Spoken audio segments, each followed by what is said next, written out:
12 years ago, India's economic trajectory has been marked by stability, fiscal discipline, sustained growth, and moderate inflation. This is the result of conscious choices we have made, even in times heightened uncertainty and disruption. Our government, led by Honorable Prime Minister Modi, has decisively and consistently chosen action over ambivalence, reform over rhetoric, and people over populism. We have pursued far-reaching structural reforms, fiscal prudence and monetary stability, whilst maintaining a strong thrust on public investment. Keeping Atmanirbharta as a lodestar, we have built domestic manufacturing capacity, energy security, and reduced critical import dependencies. Simultaneously, we have ensured that citizens benefit from every action of the government, undertaking reforms to support employment generation, agricultural productivity, household purchasing power, and universal services to people. These measures have delivered a high growth rate of around 7% and helped us make substantial strides in poverty reduction and improvement in the lives of our people. Today, we face an external environment in which trade and multilateralism are imperiled and access to resources and supply chains are disrupted. New technologies are transforming production systems while sharply increasing demands on water, energy, and critical minerals. India will continue to take confident steps towards Vikasit Bharat, balancing ambition with inclusion. As a growing economy with expanding trade and capital needs, India must also remain deeply integrated with global markets, exporting more and attracting stable long-term investment. As I begin Part A, I want to express my gratitude to the people for standing firmly with us as we forge our way together towards becoming one of the largest economies of the world.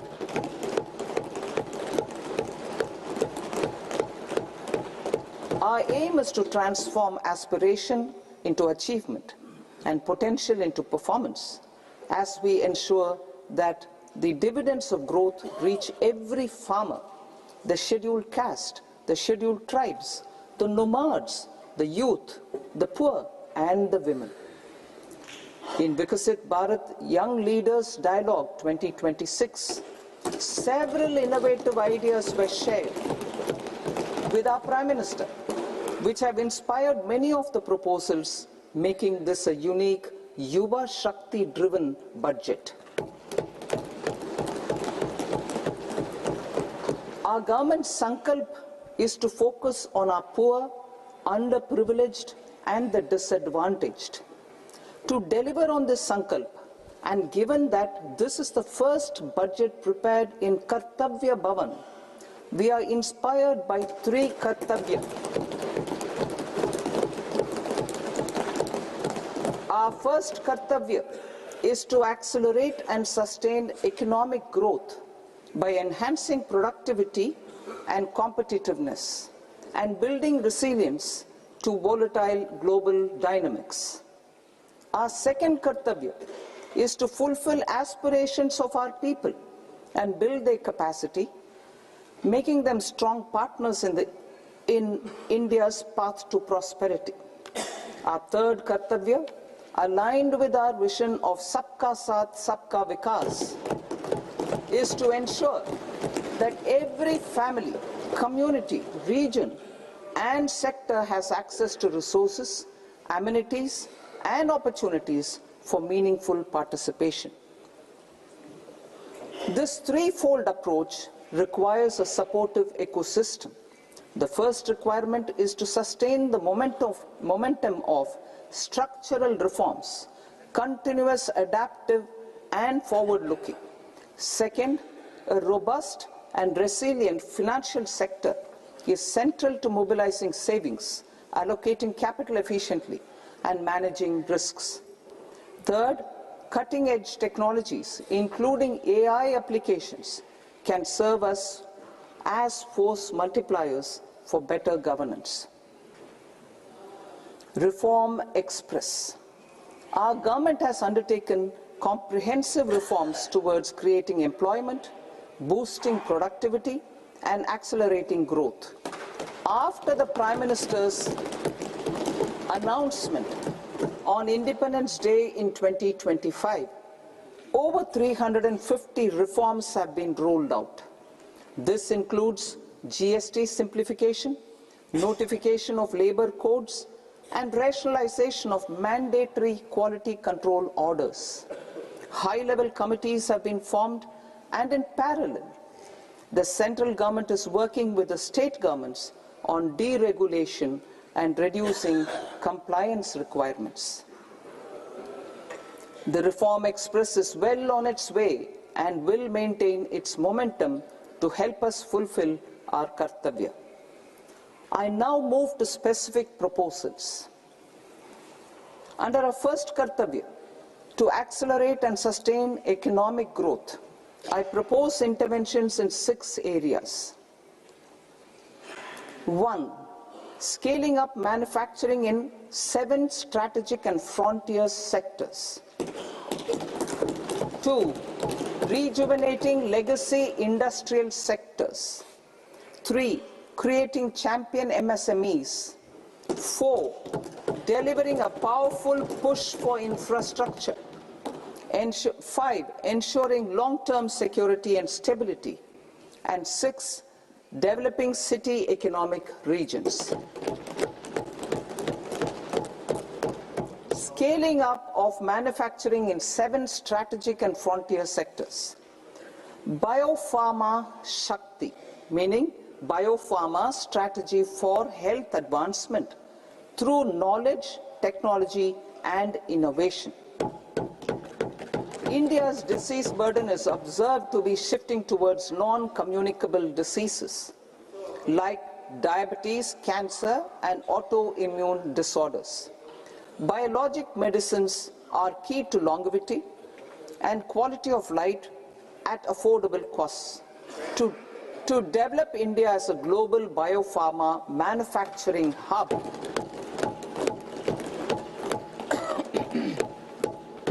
I propose the Biopharma Shakti with an outlay of 10,000 crores over the next 5 years. This will build the ecosystem for domestic production of biologics and biosimilars.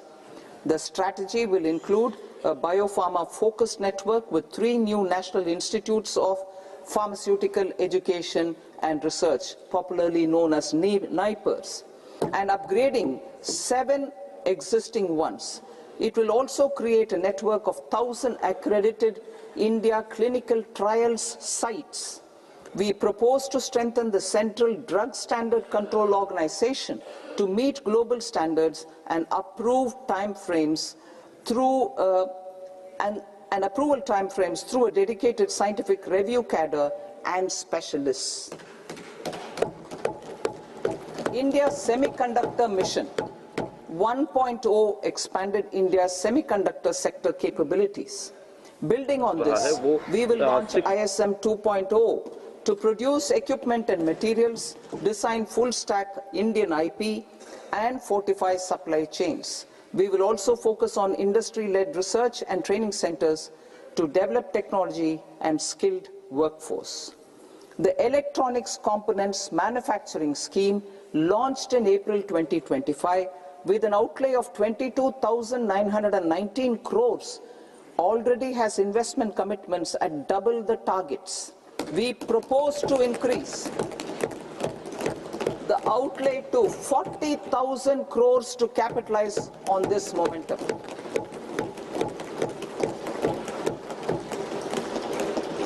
A scheme for rare earth permanent magnets was launched in 2025 November.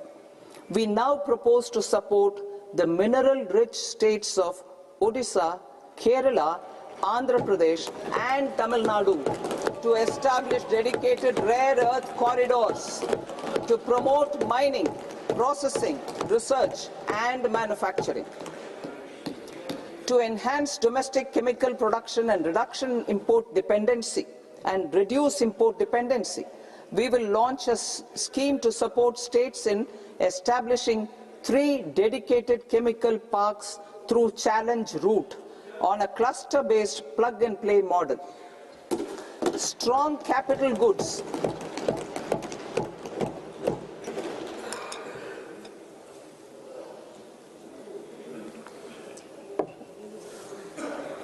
Strong capital goods capability is a determinant of productivity and quality across different sectors. Towards building this capacity, I propose the following.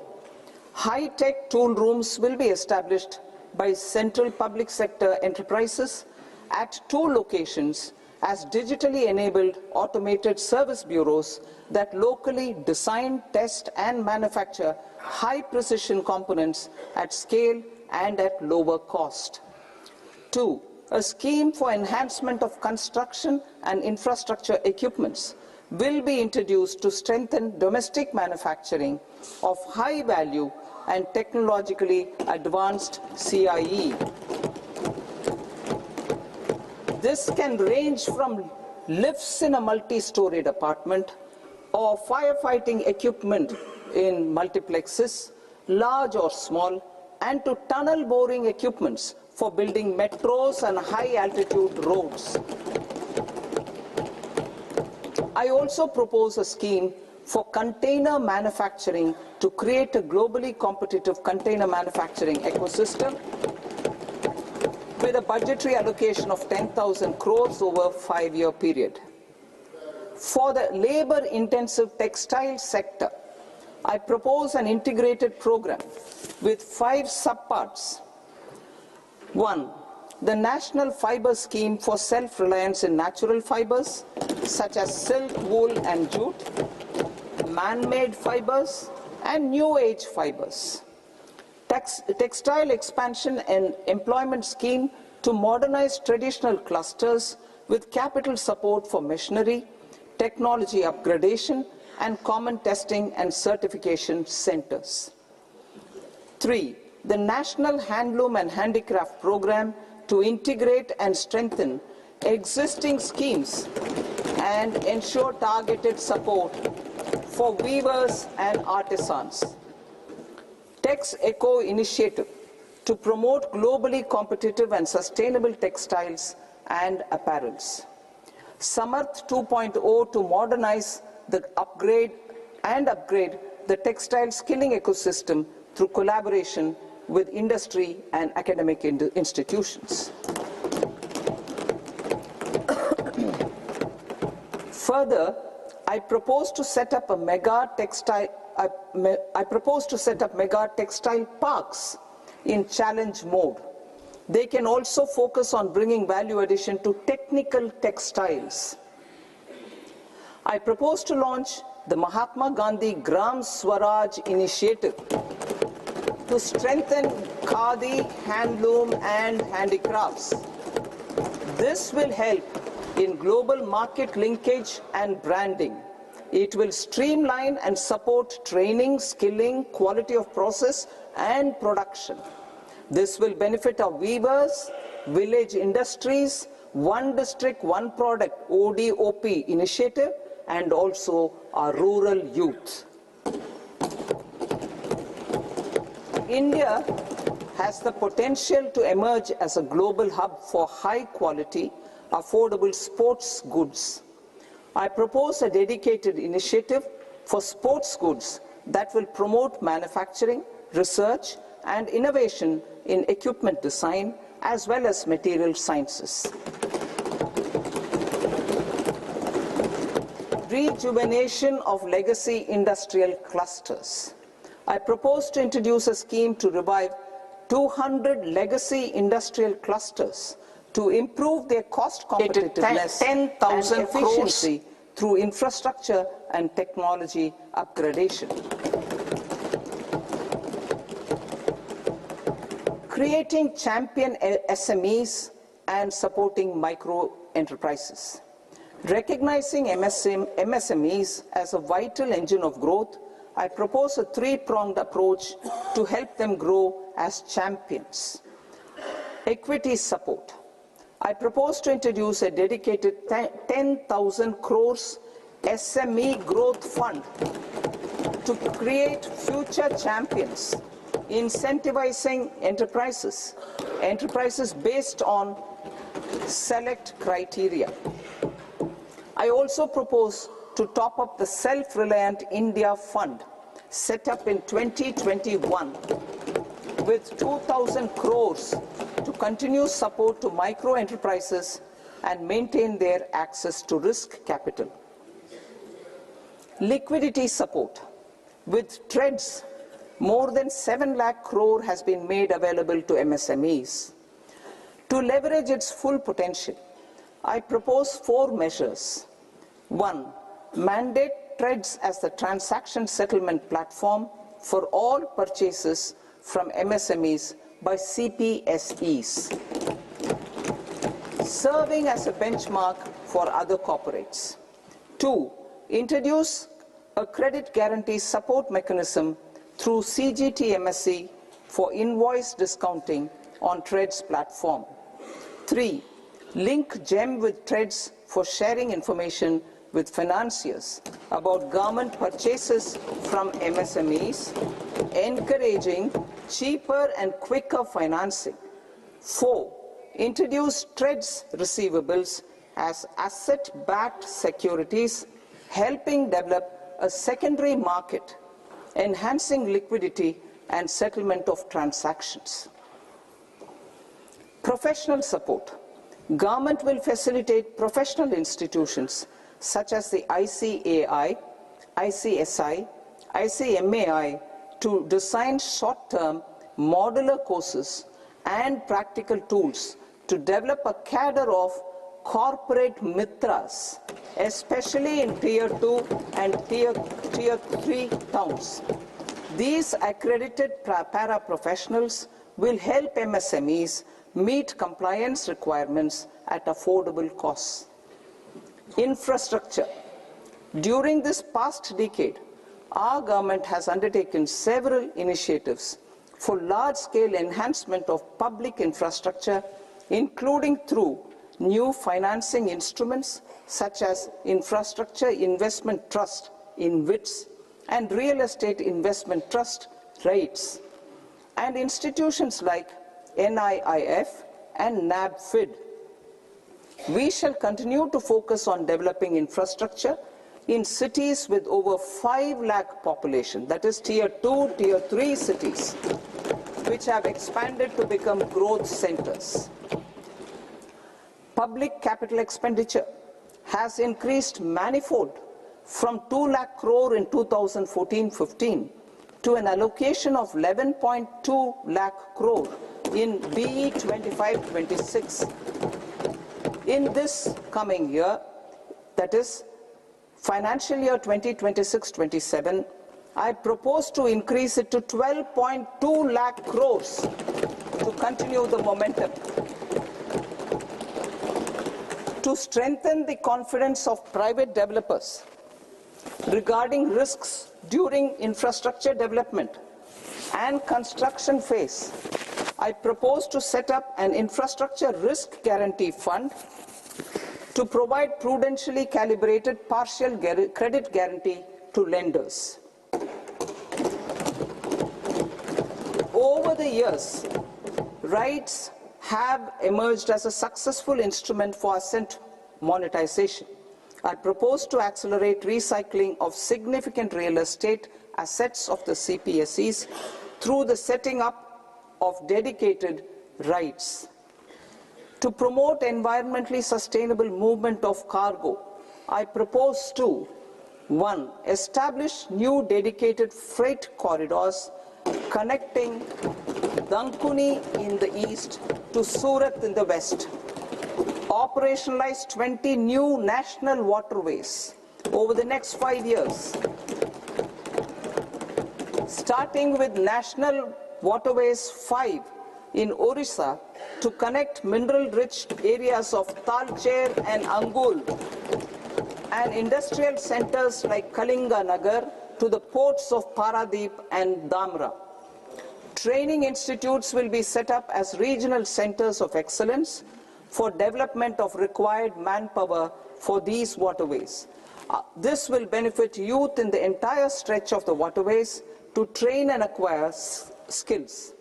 Further, a ship repair ecosystem catering to inland waterways will also be set up at Varanasi and Patna. And C, launch a coastal cargo promotion scheme for incentivizing a modal shift from rail to road to increase the share of inland waterways and coastal shipping from 6% to 12% by 2047. To enhance last mile and remote connectivity and promote tourism, I propose to give incentives to indigenize manufacturing of seaplanes. A seaplane VGF scheme will be also introduced to provide support for operations. Carbon capture, utilization and storage. Aligning with the roadmap launched in December 2025, the carbon capture, utilization and storage technologies at scale will achieve higher readiness and in end-use application across 5 industrial sectors, including power, steel, cement, refineries, and chemicals. An outlay of 20,000 crore is proposed over the next 5 years for this purpose. City economic regions. Cities are India's engines of growth, innovation, and opportunities. We shall now focus on Tier 2 incentives to indigenize manufacturing of seaplanes. A seaplane, basic amenities. This budget aims to further amplify the potential of cities to deliver the economic power of agglomerations by mapping city economic regions based on their specific growth drivers. An allocation of 5,000 crore per CER over 5 years is proposed for implementing their plans through a challenge mode with a reform-cum-result-based financing mechanism.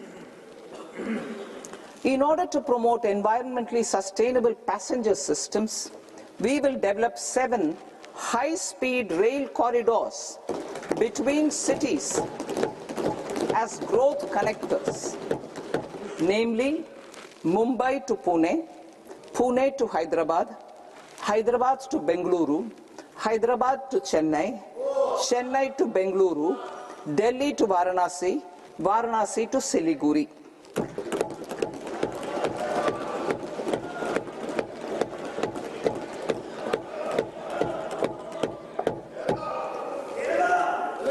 Financial sector. The Indian banking sector today is characterized by strong balance sheet, historic highs in profitability, improved asset quality, and coverage exceeding 98% of villages in the country. At this juncture, we are well placed to futuristically evaluate the measures needed to continue on the path of reform-led growth of this sector. I propose setting up a high-level committee on banking for Vikasit Bharat. High-level committee on banking for Vikasit Bharat to comprehensively review the sector and align it with India's next phase of growth, while safeguarding financial stability, inclusion, and consumer protection. The vision for NBFCs for Vikasit Bharat has been outlined with clear targets for credit disbursement and technology adoption in order to achieve scale and improve efficiency in the public sector NBFCs. As a first step, it is proposed to restructure the Power Finance Corporation and Rural Electrification Corporation. I propose a comprehensive review of the foreign exchange management non-debt instruments rules to create a more contemporary, user-friendly framework for foreign investments consistent with India's evolving economic priorities. Corporate bond market. I propose to introduce a market-making framework with suitable access to funds and derivatives on corporate bond indices. I also propose to introduce total return swaps on corporate bonds. Municipal bonds. To encourage the issuance of municipal bonds of higher value by larger cities, I propose an incentive of 100 crore rupees for a single bond issuance. 100 crore rupees for a single bond issuance of more than 1,000 crore. The current scheme under Amrit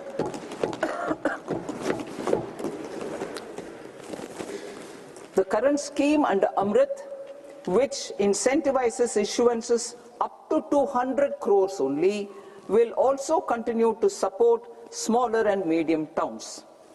That will also continue to support the smaller and medium towns. Ease of doing business. Individual persons resident outside India, PROI, will be permitted to invest in equity instruments of listed Indian companies through the portfolio investment scheme. It is also proposed to increase the investment limit for an individual PROI under the scheme from 5% to 10%, with an overall investment limit for all individual PROIs to 24% from the current 10%. Emerging technologies including AI. 21st century is technology driven. Adoption of technology is for the benefit of all people. Farmers in the field, women in STEM, youth keen to upskill, and Divyangjan to access newer opportunities. The government has taken several steps to support new technologies through AI mission, National Quantum Mission, Anusandhan National Research Fund, and Research and Development and Innovation Fund. Our second kartavya is to fulfill aspirations and build capacities. Close to 25 crore individuals have come out of multi-dimensional poverty through a decade of our government's sustained and reform-oriented efforts.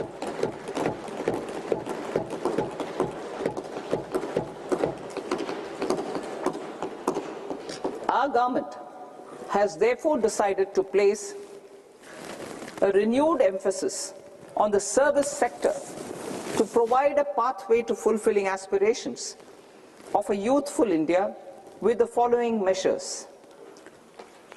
I propose to set up a high-powered education to employment and enterprises standing committee to recommend measures that focus on services sector as a core driver of Vikasit Bharat.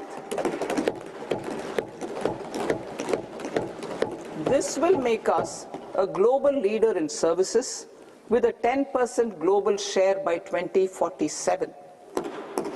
The committee will prioritize areas to optimize the potential for growth, employment, and exports. They will also assess the impact of emerging technologies, including AI, on jobs and skill requirements and propose measures thereof.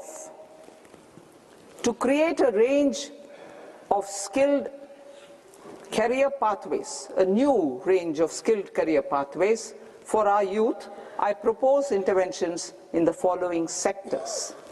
Health. Existing institutions for allied health professionals will be upgraded and new AHP institutions established in private and government sectors. This will cover 10 selected disciplines, including optometry, radiology, anesthesia, OT technology, applied psychology and behavioral health and add 1 lakh AHPs over the next 5 years. A strong care system covering geriatric and allied care services will be built. A variety of NSQF-aligned programs will be developed to train multi-skilled caregivers, combining core care and allied skills such as wellness, yoga, and operation of medical assistive devices. In the coming year, 1.5 lakh caregivers will be trained.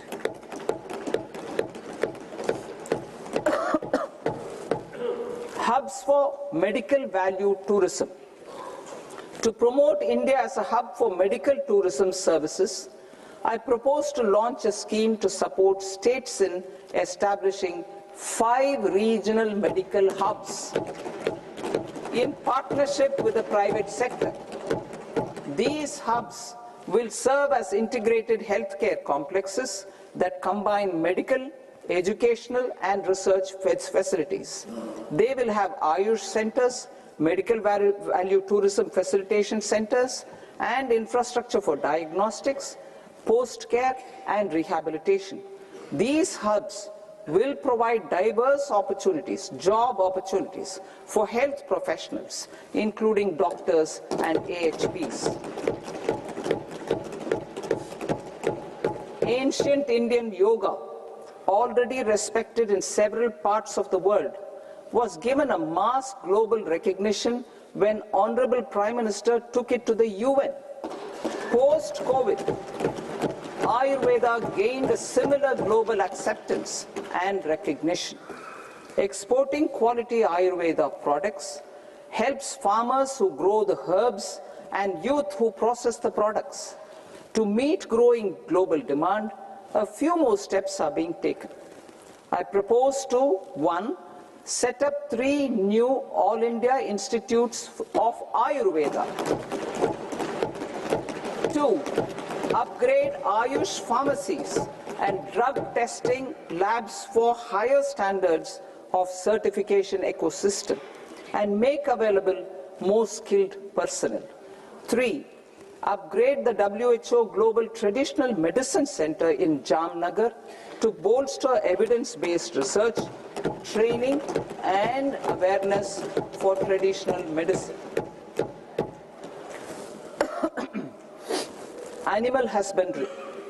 Livestock contributes to close to 16% of farm income, including of poor and marginal households. To scale up availability of veterinary professionals by more than 20,000, I propose to roll out a loan-linked capital subsidy support scheme for establishment of veterinary and para-veterinary colleges, veterinary hospitals, diagnostic laboratories, and breeding facilities in private sector. Collaboration between Indian and foreign institutions will also be facilitated. Orange economy. India's animation, visual effects, gaming and comics sector, AVGC sector, is a growing industry projected to require 2 million professionals by 2030. I propose to support the Indian Institute of Creative Technologies, Mumbai, in setting up AVGC content creator labs in 15,000 secondary schools all over the country and 500 colleges. The Indian design industry is expanding rapidly, and yet there is a shortage of Indian designers. I propose to establish, through Challenge Route, a new National Institute of Design to boost design education and development in the eastern region of India. Education. Our government will support states through Challenge Route in creating 5 university townships in the vicinity of major industrial and logistics corridors. These planned academic zones will host multiple universities, colleges, and research institutions, skill centers, and residential complexes. In higher education, STEM institutions, prolonged hours of study and laboratory work pose some challenges for girl students. Through VGF, Viability Gap Funding and capital support, one girls' hostel will be established in every district.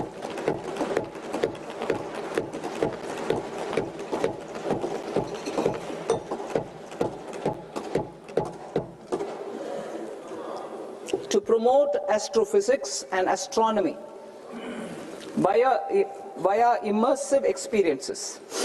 4 telescope infrastructure facilities will be set up or upgraded. The National Large Solar Telescope, the National Large Optical Infrared Telescope, the Himalayan Chandra Telescope, and the Cosmos 2 Planetarium. Tourism. The tourism sector has the potential to play a large role in the employment generation, forex earnings, and expanding the local economy.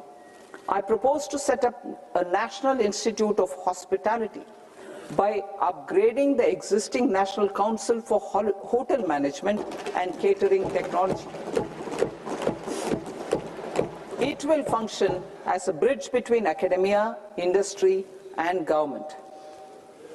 I also propose a pilot scheme for upskilling 10,000 guides in 20 iconic tourist sites through a standardized, high-quality, 12-week training course in hybrid mode in collaboration with the Indian Institute of Management. A national destination digital knowledge grid will be established to digitally document all places of significance, cultural, spiritual, and heritage. This initiative will create a new ecosystem of jobs for local researchers, historians, content creators, and technology partners. India has the potential and opportunity to offer world-class trekking and hiking experience.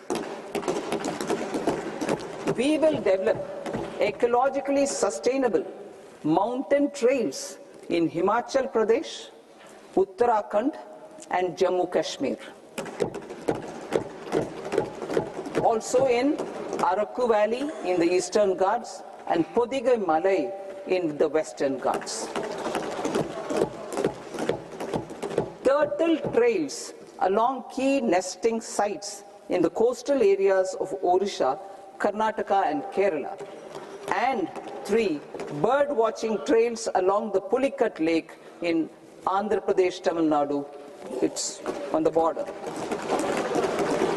Under the visionary leadership of Honorable Prime Minister, we established the International Big Cat Alliance in 2024. This year, India is hosting the first ever Global Big Cat Summit, where heads of governments and ministers from 95 range countries will deliberate on collective strategies for conservation. Heritage and culture tourism. I propose to develop 15 archaeological sites, including Lothal, Dolavira, Rakhi Gadi, Adichanallur, Saranath, Hastinapur, and Leh Palace into vibrant experiential cultural destinations. Excavated landscapes will be open to the public through curated walkways. Immersive storytelling skills and technologies will be introduced to help conservation labs, interpretation centers, and guides. The sports sector provides multiple means of employment, skilling, and job opportunities. Taking forward the systematic nurturing of sports talent which is set in motion through the Khelo India program earlier, I propose to launch a Khelo India mission to transform the sports sector over the next decade. The mission will facilitate an integrated talent development pathway supported by training centers, which are foundational, intermediate, and elite levels. B, systematic development of coaches and support staff. C, integration of sports science and technology. D, competitions and leagues to promote sports culture and provide platforms. And E, development of sports infrastructure for training and competition. Our third Kartavya aligns with our vision of Sabka Saath, Sabka Vikas towards Vikasit Bharat. This requires targeted efforts for 1. Increasing farmer incomes through productivity enhancement and entrepreneurship, with special attention to small and marginal farmers. B. Empowering Divyangjan through access to livelihood opportunities, training, and high-quality assistive devices. C. Empowering the vulnerable to access mental health and trauma care. D. Focus on the Purvodaya states and the Northeast region to accelerate development and employment opportunities. Fisheries. We will undertake initiatives for integrated development of 500 reservoirs and Amrit Sarovars. 2.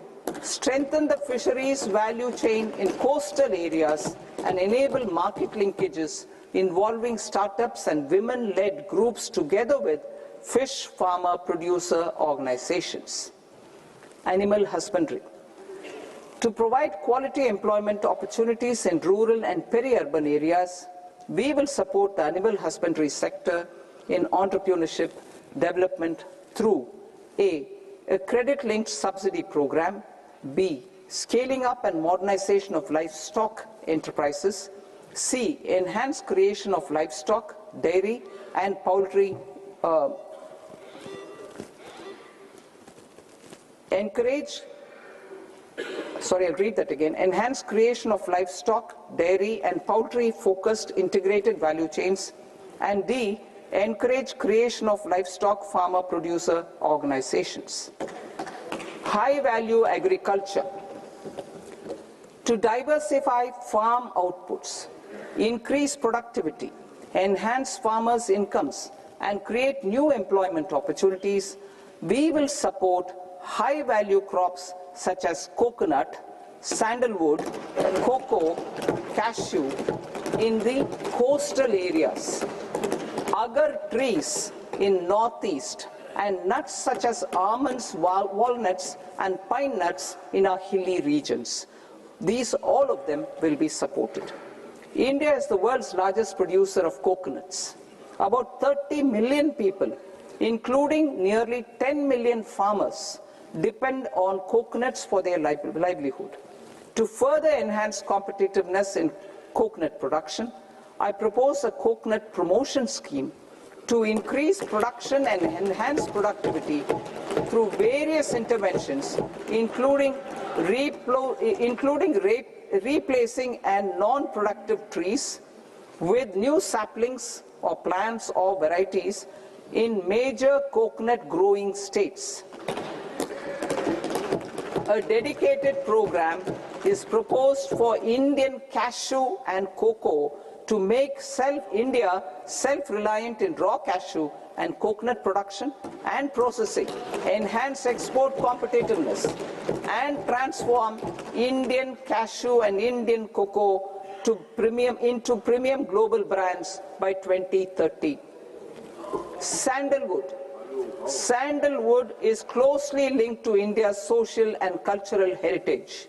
Our government will partner with state governments to promote focused cultivation and post-harvest processing to restore the glory of the Indian sandalwood ecosystem, to rejuvenate old, low-yielding orchards, and expand high-density cultivation of walnuts, almonds, and pine nuts. We will support a dedicated program to enhance farmer incomes and in bringing value addition by engaging youth. Bharat Vistar, that is virtually integrated system to access agricultural resources. I propose to launch Bharat Vistar, a multilingual AI tool that shall integrate the AgriStack portals and the ICAR package on agricultural practices with AI systems. This will enhance farm productivity, enable better decisions for farmers, and reduce risk by providing customized advisory support. She Marts for rural women-led enterprises.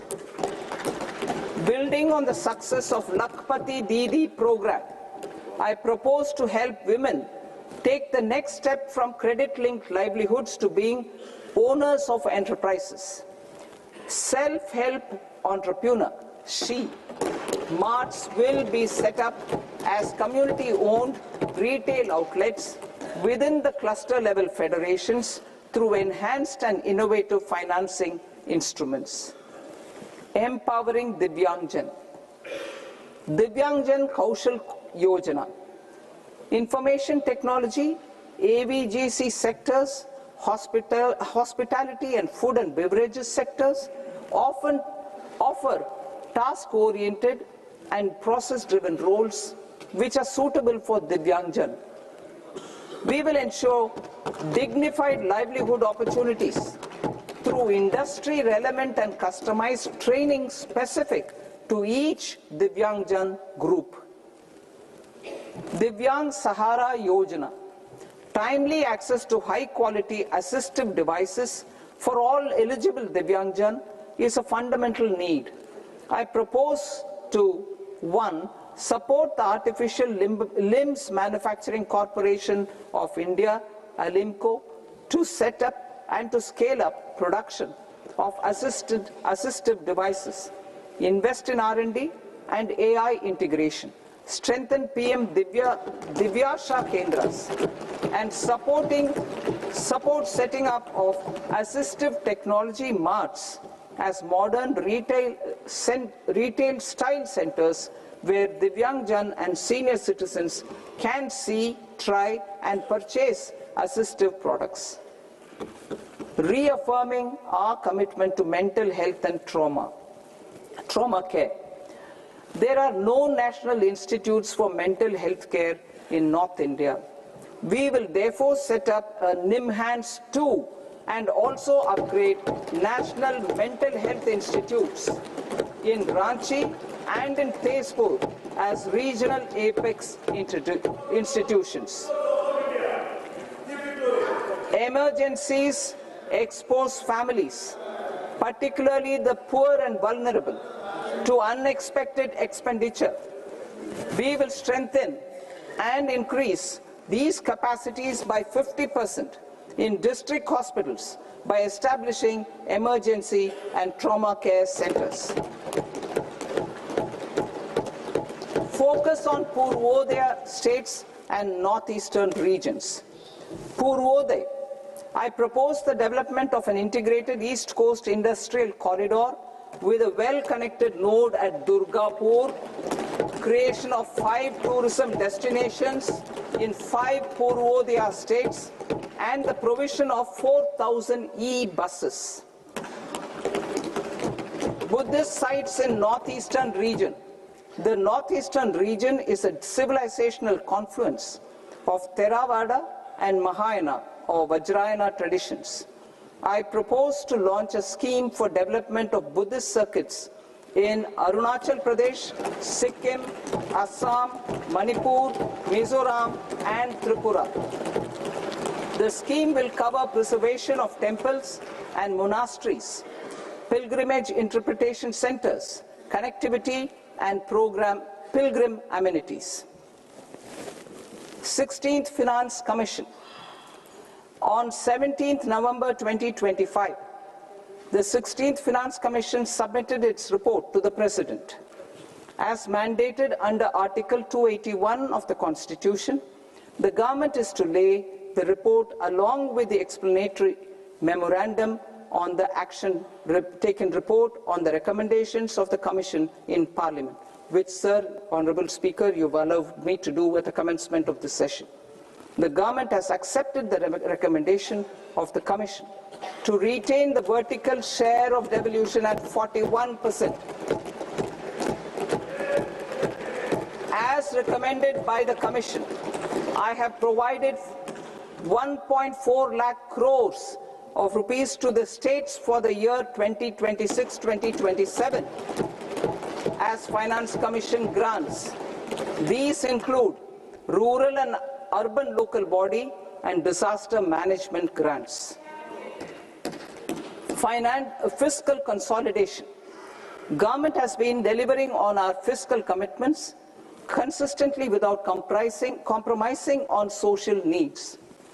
To strive towards accepted standards of fiscal management in Budget 25-26, I had indicated that the central government would target reaching a debt-to-GDP ratio of 50 plus or minus 1% by 2030-31. In line with this, the debt-to-GDP ratio is estimated to be 55.6% of GDP in BE 26-27, compared to 56.1% of GDP in RE 25-26. A declining debt-to-GDP ratio will gradually free up resources for priority sector lending and expenditure by reducing the outgo on interest payments. One of the main operational instruments for debt targeting is the fiscal deficit. I am happy to inform this august House that I fulfilled my commitment made in 2021-2022 to reduce fiscal deficit below 4.5% of GDP by 25-26. In RE 25-26, the fiscal deficit has been estimated at par with BE of 2025-26 at 4.4% of GDP. In line with the new fiscal prudence path of debt consolidation, the fiscal deficit in BE 26-27 is estimated to be 4.3% of the GDP.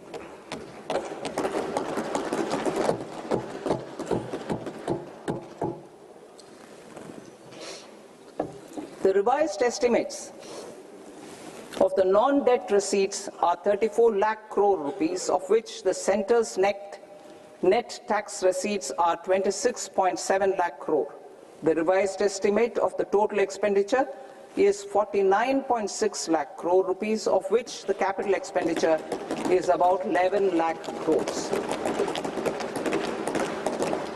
Budget estimates 2026 to 2027. Coming to 26-27, the non-debt receipts and the total expenditure are estimated as 36.5 lakh crore and 53.5 lakh crore respectively. The centre's net tax receipts are estimated at 28.7 lakh crore rupees. To finance the fiscal deficit, the net market borrowings from dated securities are estimated at 11.7 lakh crore rupees. The balance financing is expected to come from small savings and other sources. The gross market borrowings are estimated at 17.2 lakh crore rupees. I'll now move to Part B. Part B, direct taxes.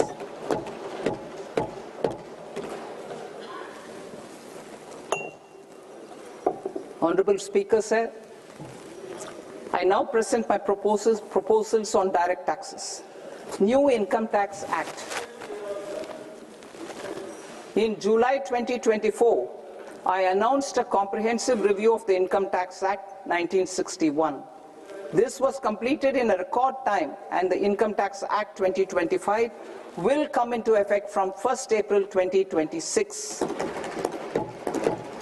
The simplified income tax rules and forms will be notified shortly, giving adequate time to taxpayers to acquaint themselves with its requirements. The forms have been redesigned such that ordinary citizens can comply without difficulty.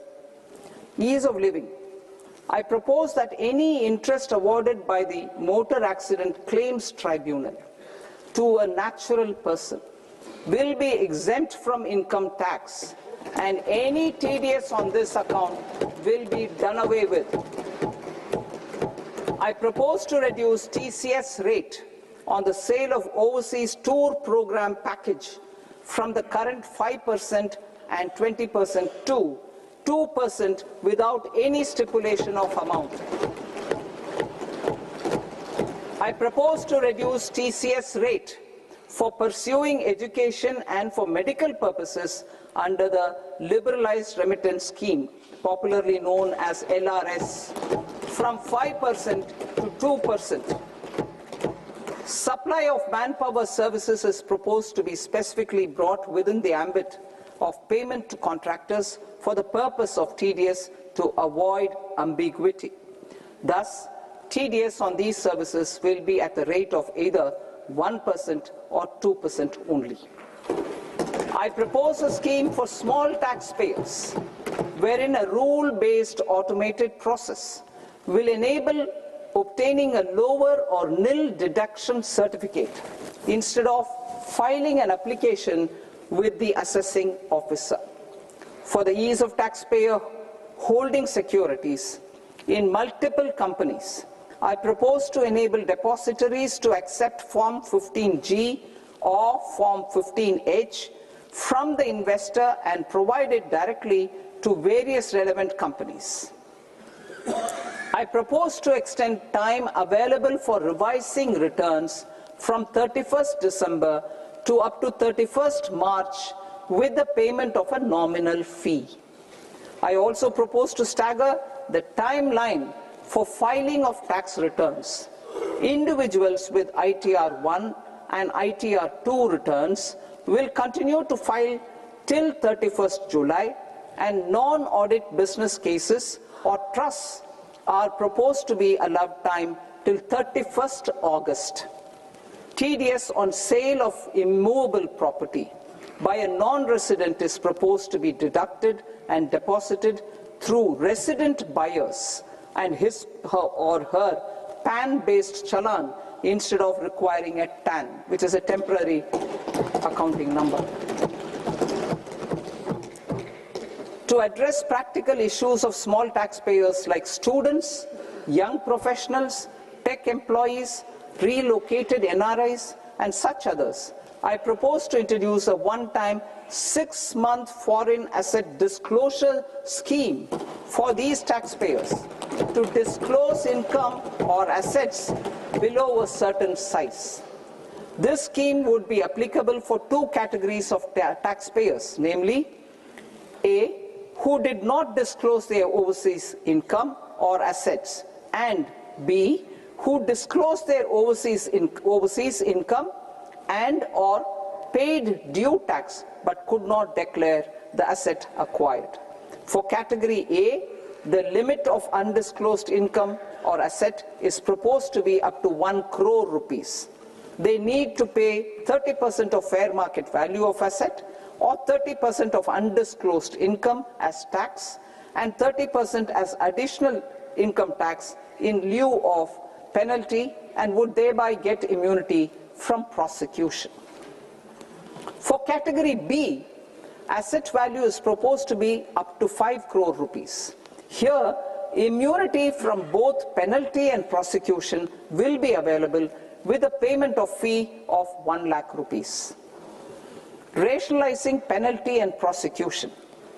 Multiplicity of proceedings are hindrance to the ease of doing business. I propose to integrate assessment and penalty proceedings by way of a common order for both. There will be no interest liability on the taxpayer on the penalty amount for the period of appeal before the first appellate authority, irrespective of the outcome of appeal process. Further, quantum of prepayment is being reduced from 20% to 10% and will continue to be calculated only on core tax demand. As an additional measure for reducing litigation, I propose to allow taxpayers to update their returns even after reassessment proceedings have been initiated, and an additional 10% tax rate over and above the rate applicable for the relevant year. The assessing officer will then use only this updated return in his proceedings. There is already a framework for immunity from penalty and prosecution in the cases of underreporting.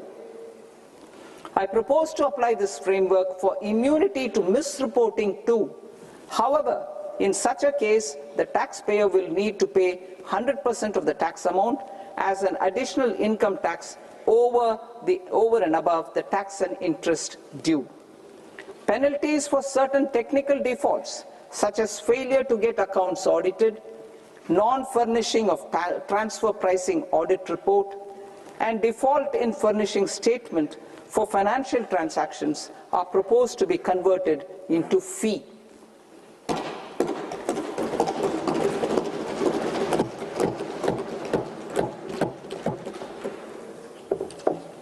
I propose to rationalize prosecution framework under Income Tax Act while maintaining a careful balance for deterrence in some serious offence.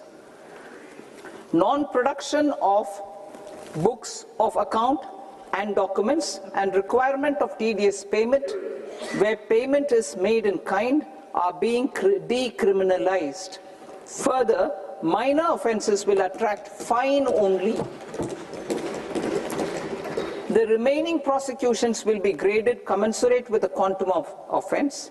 They will entail only simple imprisonment with maximum imprisonment reduced to 2 years and power to courts to convert even those into fines. There is no penalty. There is no penalty presently for non-disclosure of non-immovable foreign assets with aggregate value less than 20 lakh rupees. I propose to also provide them with immunity from prosecution with retrospective effect from 1/10/2024.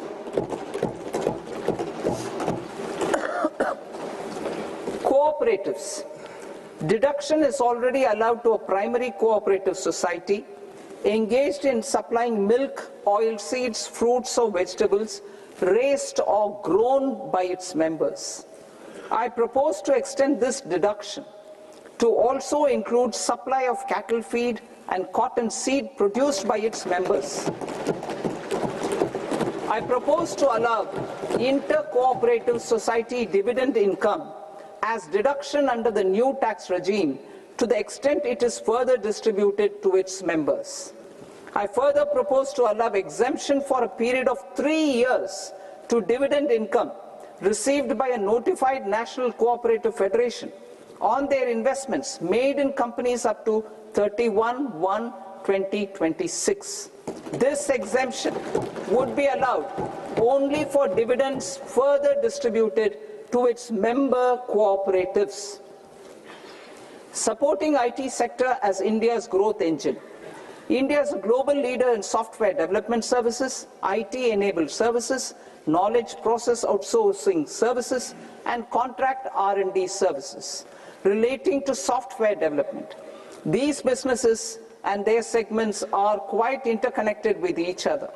All these services are proposed to be clubbed under a single category of information technology services with a common safe harbor margin of 15.5% applicable to all.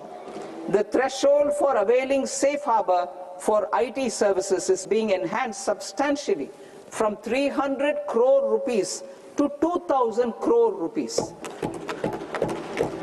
Safe harbor for IT services shall be approved by an automated rule-driven process without any need for tax officer to examine and accept the application. Once applied by an IT services company, the same safe harbor can be continued for a period of 5 years at a stretch at its choice. For IT services companies who want to conclude advanced pricing agreement, APA, I propose to fast-track unilateral APA process for IT services and endeavor to conclude it within a period of 2 years. The period of 2 years can be extended by a further period of 6 months on taxpayers' request. I propose to extend the facility of modified returns available to the entity entering APA to its associated entities also. Attracting global business and investment. Recognizing the need to enable critical infrastructure and boost investment in data centers, I propose to provide tax holiday till 2047 to any foreign company that provides cloud services to customers globally by using data center services from India. It will, however, need to provide services to Indian customers through an Indian reseller entity. I also propose to provide a safe harbor of 15% on cost in case the company providing data center services from India is a related entity. To harness the efficiency of just-in-time logistics for electronic manufacturing, I propose to provide safe harbor to non-residents for component warehousing in a bonded warehouse at a profit margin of 2% of the invoice value. The resultant tax of about 0.7% will be much lower than in competing jurisdictions.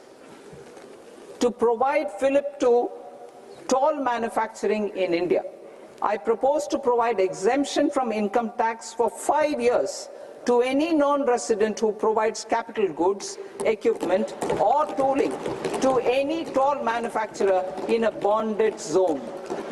To encourage vast pool of global talent to work in India for a longer period of time, I propose to provide exemption to global, non-India sourced income of a non-resident expert for a stay period of 5 years under notified schemes. I propose to provide exemption from minimum alternate tax, the MAT, to all non-residents who pay tax on presumptive basis. Tax administration. I propose to constitute a joint committee of Ministry of Corporate Affairs and Central Board of Direct Taxes for incorporating the requirements of income computation and disclosure standards, the ICDS, in the Indian Accounting Standards, IND AS itself. Separate accounting requirement based on ICDS will be done away with from the tax year 27-28. To support Prime Minister Modi's vision of homegrown accounting and advisory firms to become global leaders, I propose to rationalize the definition of accountant for the purposes of safe harbor rules. Other tax proposals.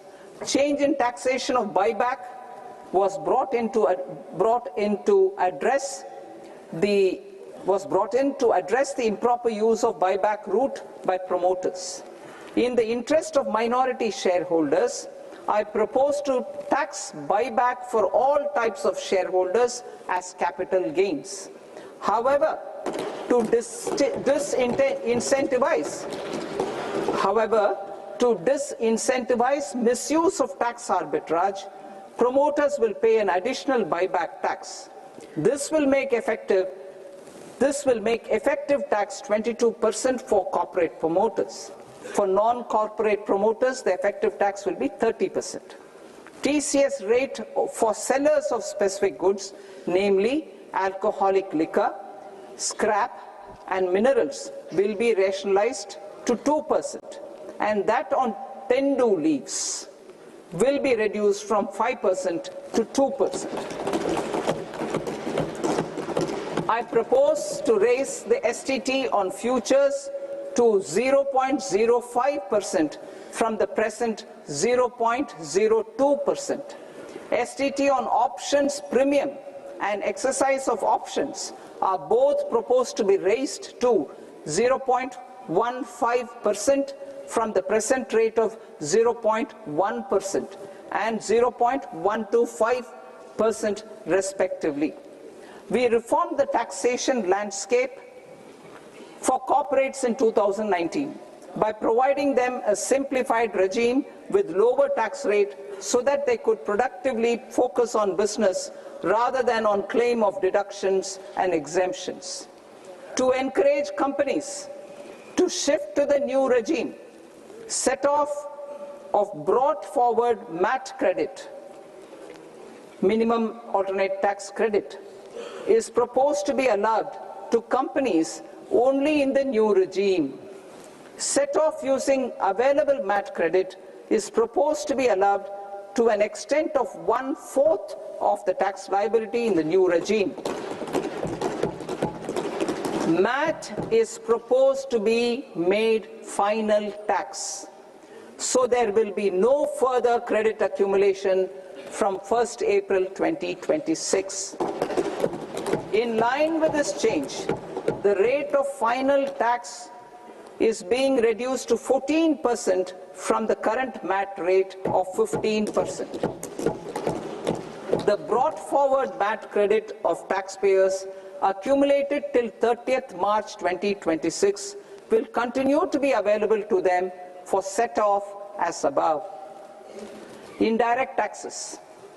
I shall now take up proposals related to indirect taxes.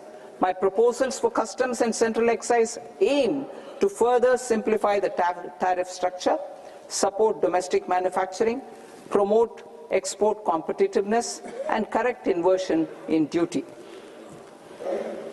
To continue weeding out long-continuing customs duty exemptions, I propose to remove certain exemptions on items which are being manufactured in India or where the imports are negligible.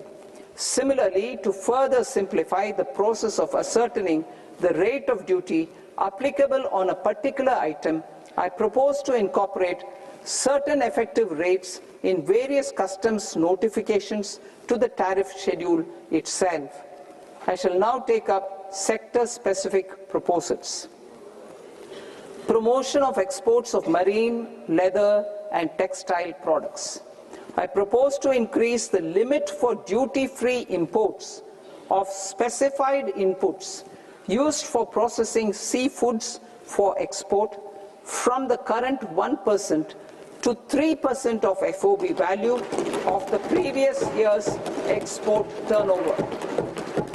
I also propose to allow duty-free imports of specified inputs, which is currently available for exports of leather or synthetic footwear, to exports of shoe uppers as well. I propose to extend the time period for export of final product from the existing 6 months to 1 year for exporters of leather or textile garments, leather or synthetic footwear, and other leather products. Energy transition and security. I propose to extend the basic customs duty exemption given to capital goods used for manufacturing lithium-ion cells for batteries to those used for manufacturing lithium-ion cells for battery energy storage systems also. I propose to exempt basic customs duty on import of sodium antimonate for use in manufacture of solar glass. Nuclear power. I propose to extend the existing basic customs duty exemption on imports of goods required for nuclear power projects till the year 2035 and expand it for all nuclear plants irrespective of their capacity. Critical minerals. It is proposed to provide basic customs duty exemption to the import of capital goods required for the processing of critical minerals in India. Biogas blended CNG. I propose to exclude the entire value of biogas while calculating the central excise duty payable on biogas blended CNG. Civil and defense aviation. I propose to exempt basic customs duty on components and parts required for the manufacture of civilian training and other aircrafts. It is proposed to exempt basic customs duty on raw materials imported for the manufacture of parts of aircraft to be used in maintenance, repair, or overall requirements by units in the defense sector. Electronics. To deepen value addition in the consumer electronics sector, I propose to exempt basic customs duty on specified parts used in the manufacture of microwave ovens. Special economic zone. To address the concerns arising about utilization of capacity by manufacturing units in the special economic zones due to global trade disruptions, I propose as a special one-time measure to facilitate sales by eligible manufacturing units in SEZs to the domestic tariff area at concessional rates of duty. The quantity of such sales will be limited to a prescribed proportion of their exports.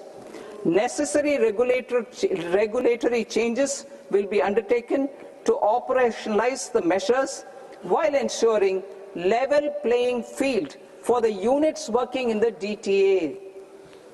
Ease of living.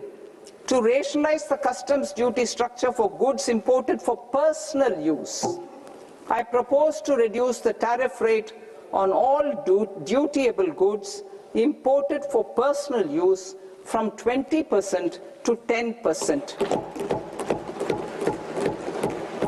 To provide relief to patients, particularly those suffering from cancer, I propose to exempt basic customs duty on 17 drugs or medicines.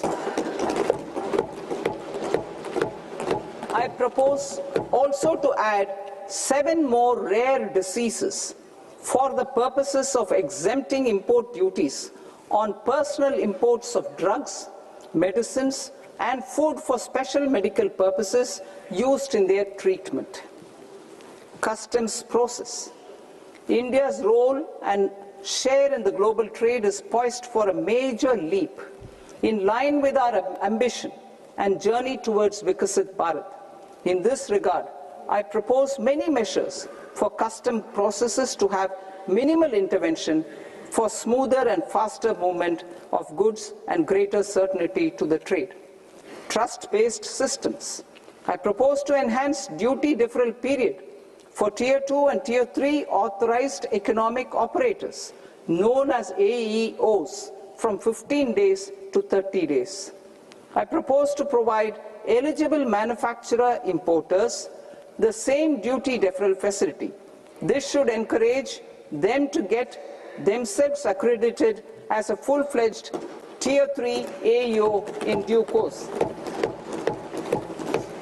To provide greater certainty and for better business planning, I propose to extend validity period of advance ruling binding on customs from the present 3 years to 5 years. In the spirit of the whole of government approach,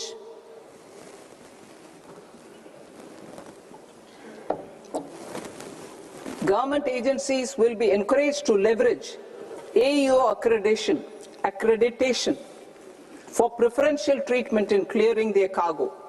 Regular importers with trusted long-standing supply chains will be recognized in the risk system so that the need for verification of their cargo every time can be minimized. Export cargo using electronic sealing. Export cargo using electronic sealing will be provided through clearance from the factory premises to the ship. For import of goods not needing any compliance, filing of bill of entry by a trusted importer and arrival of goods will automatically notify customs for completing their clearance formalities. This will enable goods to be released immediately on arrival. The customs warehouse framework will be transformed into a warehouse operator-centric system with a self-declarations, electronic tracking, and risk-based audit.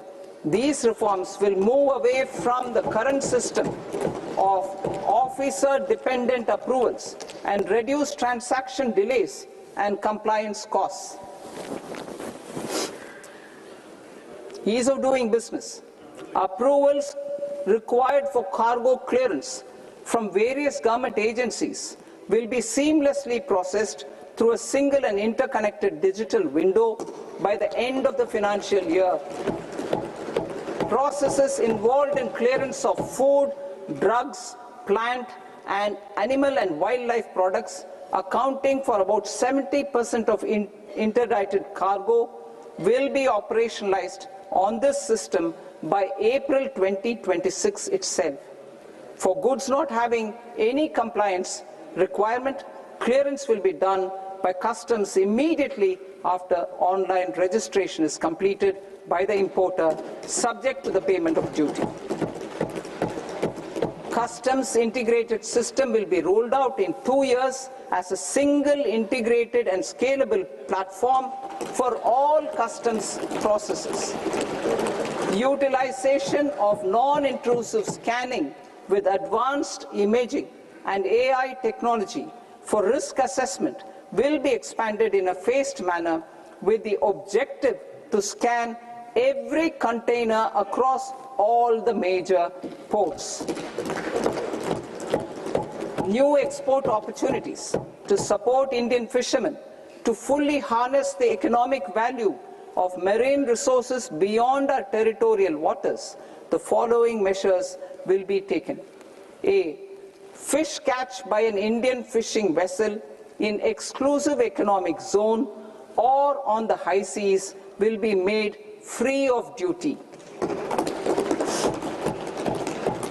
Landing of such fish on foreign port will be treated as export of goods.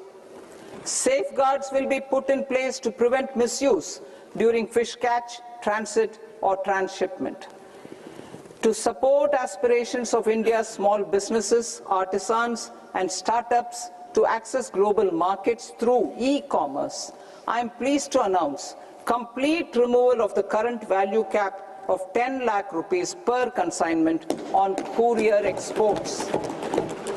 In addition, handling of rejected and returned consignments will be improved with effective use of technology for identifying such consignments. I propose to revise provisions governing baggage clearance during international travel to address genuine concerns of passengers. The revised rules will enhance duty-free allowances in line with the present-day travel realities and provide clarity in temporary carriage of goods brought in or taken out. There are honest taxpayers who are willing to settle disputes by paying all their dues, but they get deterred due to negative connotation associated with penalty.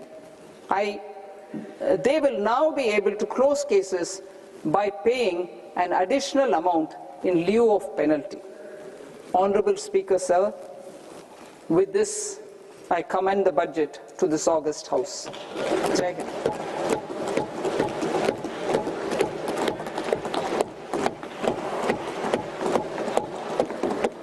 One and a half hours. Item number 3, माननीय वित्त मंत्री जी.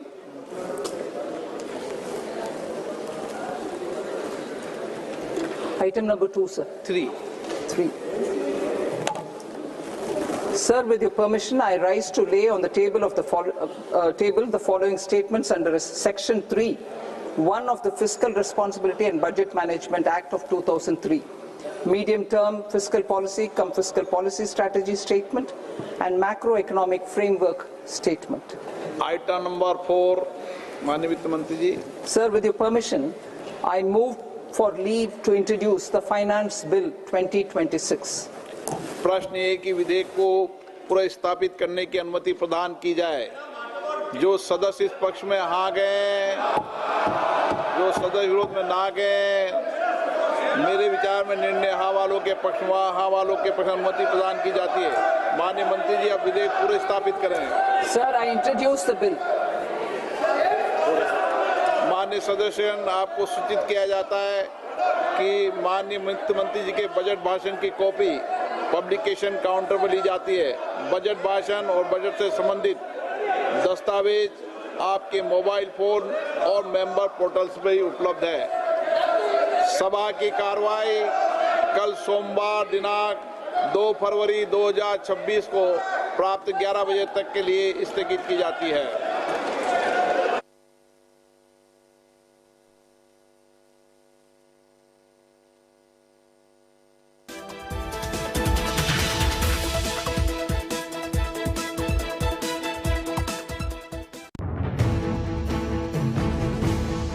না শুধু জেলা কিংবা রাজ্য নয়, এবার সময় সব গণ্ডি পেরিয়ে দেশ বিদেশের খবর তুলে ধরার। কি বলছে আন্তর্জাতিক বাজার, কোন দেশের কি পরিকল্পনা, না দেখা নয়, শব্দজালের বিভ্রান্ত নয়, সহজ ভাষায় দেশ থেকে বিদেশের খবর দেখাবো আমরা। সেই সব বিদেশ থেকে দেশ পেরিয়ে যা প্রত্যন্ত গ্রামের মানুষের ওপর ফেলে প্রভাব। নজর রাখুন প্রতিদিন রাত্রি 10:27 শুধুমাত্র কেটিভি বাংলায়। Nature pure -17 cholesterol free rice bran oil দ্রুত আপনার খারাপ কোলেস্টেরল দূর করে। শরীর সুস্থ রাখার জন্য আমার পছন্দের সেরা cooking oil nature pure rice bran oil সম্পর্কে স্বাদ এনে দেয়।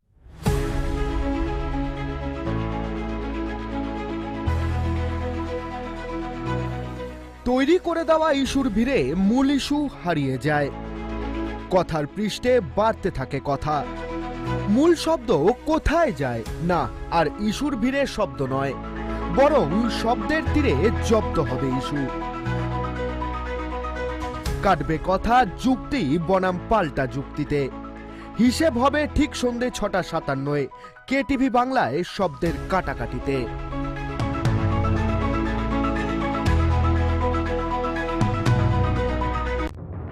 আসছে বিধানসভা নির্বাচন, প্রশ্ন একটাই, আপনার এলাকার উন্নয়ন কত দূর? রাজনীতি কোন দিকে যাচ্ছে, নাকি ঘুরপাক খাচ্ছে পুরনো জায়গাতেই? ভোটের ময়দানে কার চাল কোথায়, কার কৌশলে বাজিমাত আর কার পরিকল্পনায় ফাঁক? ভোটের কলাকুশলীদের চলন বলন নিয়ে মজাদার গল্প আর কঠিন বিশ্লেষণ। সার কথায় ভোটের খবর সারাদিন পর্দায় তুলে ধরবো আমরা। আসছে ভোট নিয়ে যত কথা, ভোটের ধারাপাত, ভোট ফোরন, ভোট এক্সপ্রেস, ভোট চর্চা আর পাশফেল। প্রতি মুহূর্তে প্রতিটি বিধানসভার ভোটের খুঁটিনাটি জানতে চোখ রাখুন কেটিভি বাংলায়। রাজ্য থেকে দেশ সব খবরই তুলে ধরবো আমরা। খবরের ভেতরের খবরটা আসলে কি, দেব তার ইঙ্গিত।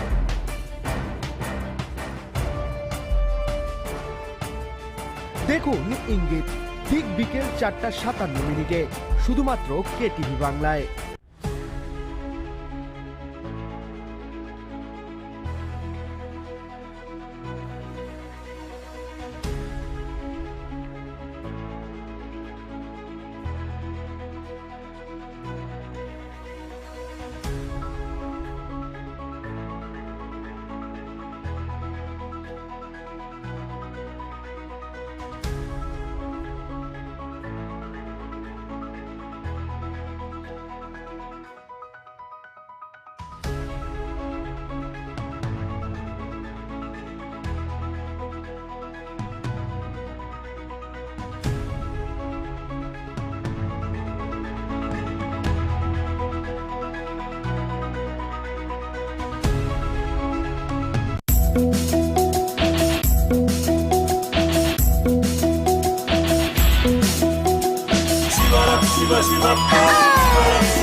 জলকে ঝলক ঝলক ছাড়া মাছ মন কেন তলা কল্যাণী পেশমেদের তরে উধাল পাথাল করে রে ভাসমানে খাদ্য আনে লক্ষ্মী মোদের ঘরে জলকে ঝলক ঝলক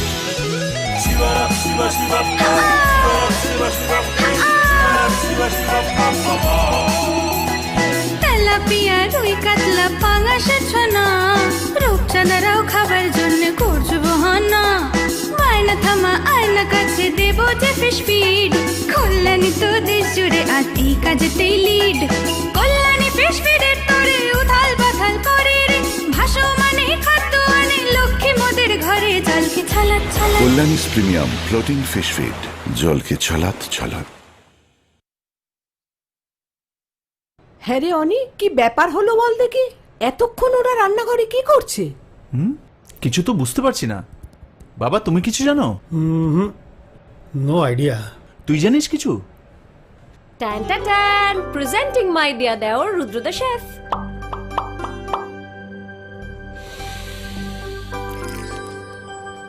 কাকাই বানিয়েছে? ইয়েস মাম্মা, তোমার কাকাই রান্না করতে শিখে গেছে। হ্যাঁ রে, এত টেস্টি রান্না শিখলি কবে? শুধু টেস্টি নয়, হেলদিও। Nature pure rice bran oil দিয়ে রান্না করা যেমন সহজ তেমন স্বাস্থ্যকর।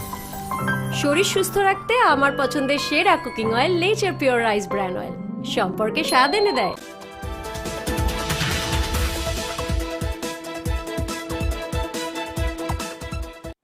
আমরা এতক্ষণ নজর রাখছিলাম 2026 থেকে 27 এই অর্থবর্ষের বাজেট ইতিমধ্যে পেশ হলো।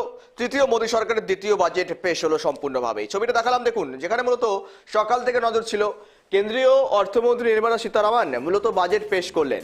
বাজেটে অরুণাচল প্রদেশ, সিকিম, মূলত আসাম বিভিন্ন ক্ষেত্রে কিন্তু ইন্ডাস্ট্রিয়াল করিডর, দুর্গাপুর ইস্ট কোস্টে হবে ইন্ডাস্ট্রিয়াল করিডর, বাংলাকেও মূলত উপহার দিলেন বেশ কয়েকটি বিষয় নিয়ে। নতুন ন্যাশনাল স্কুল তৈরি হবে, ক্রীড়াক্ষেত্রে খেলো ইন্ডিয়া মিশন ঘোষণা হয়েছে, স্বাস্থ্য শিক্ষায় নতুন প্রকল্পের ঘোষণা হয়েছে।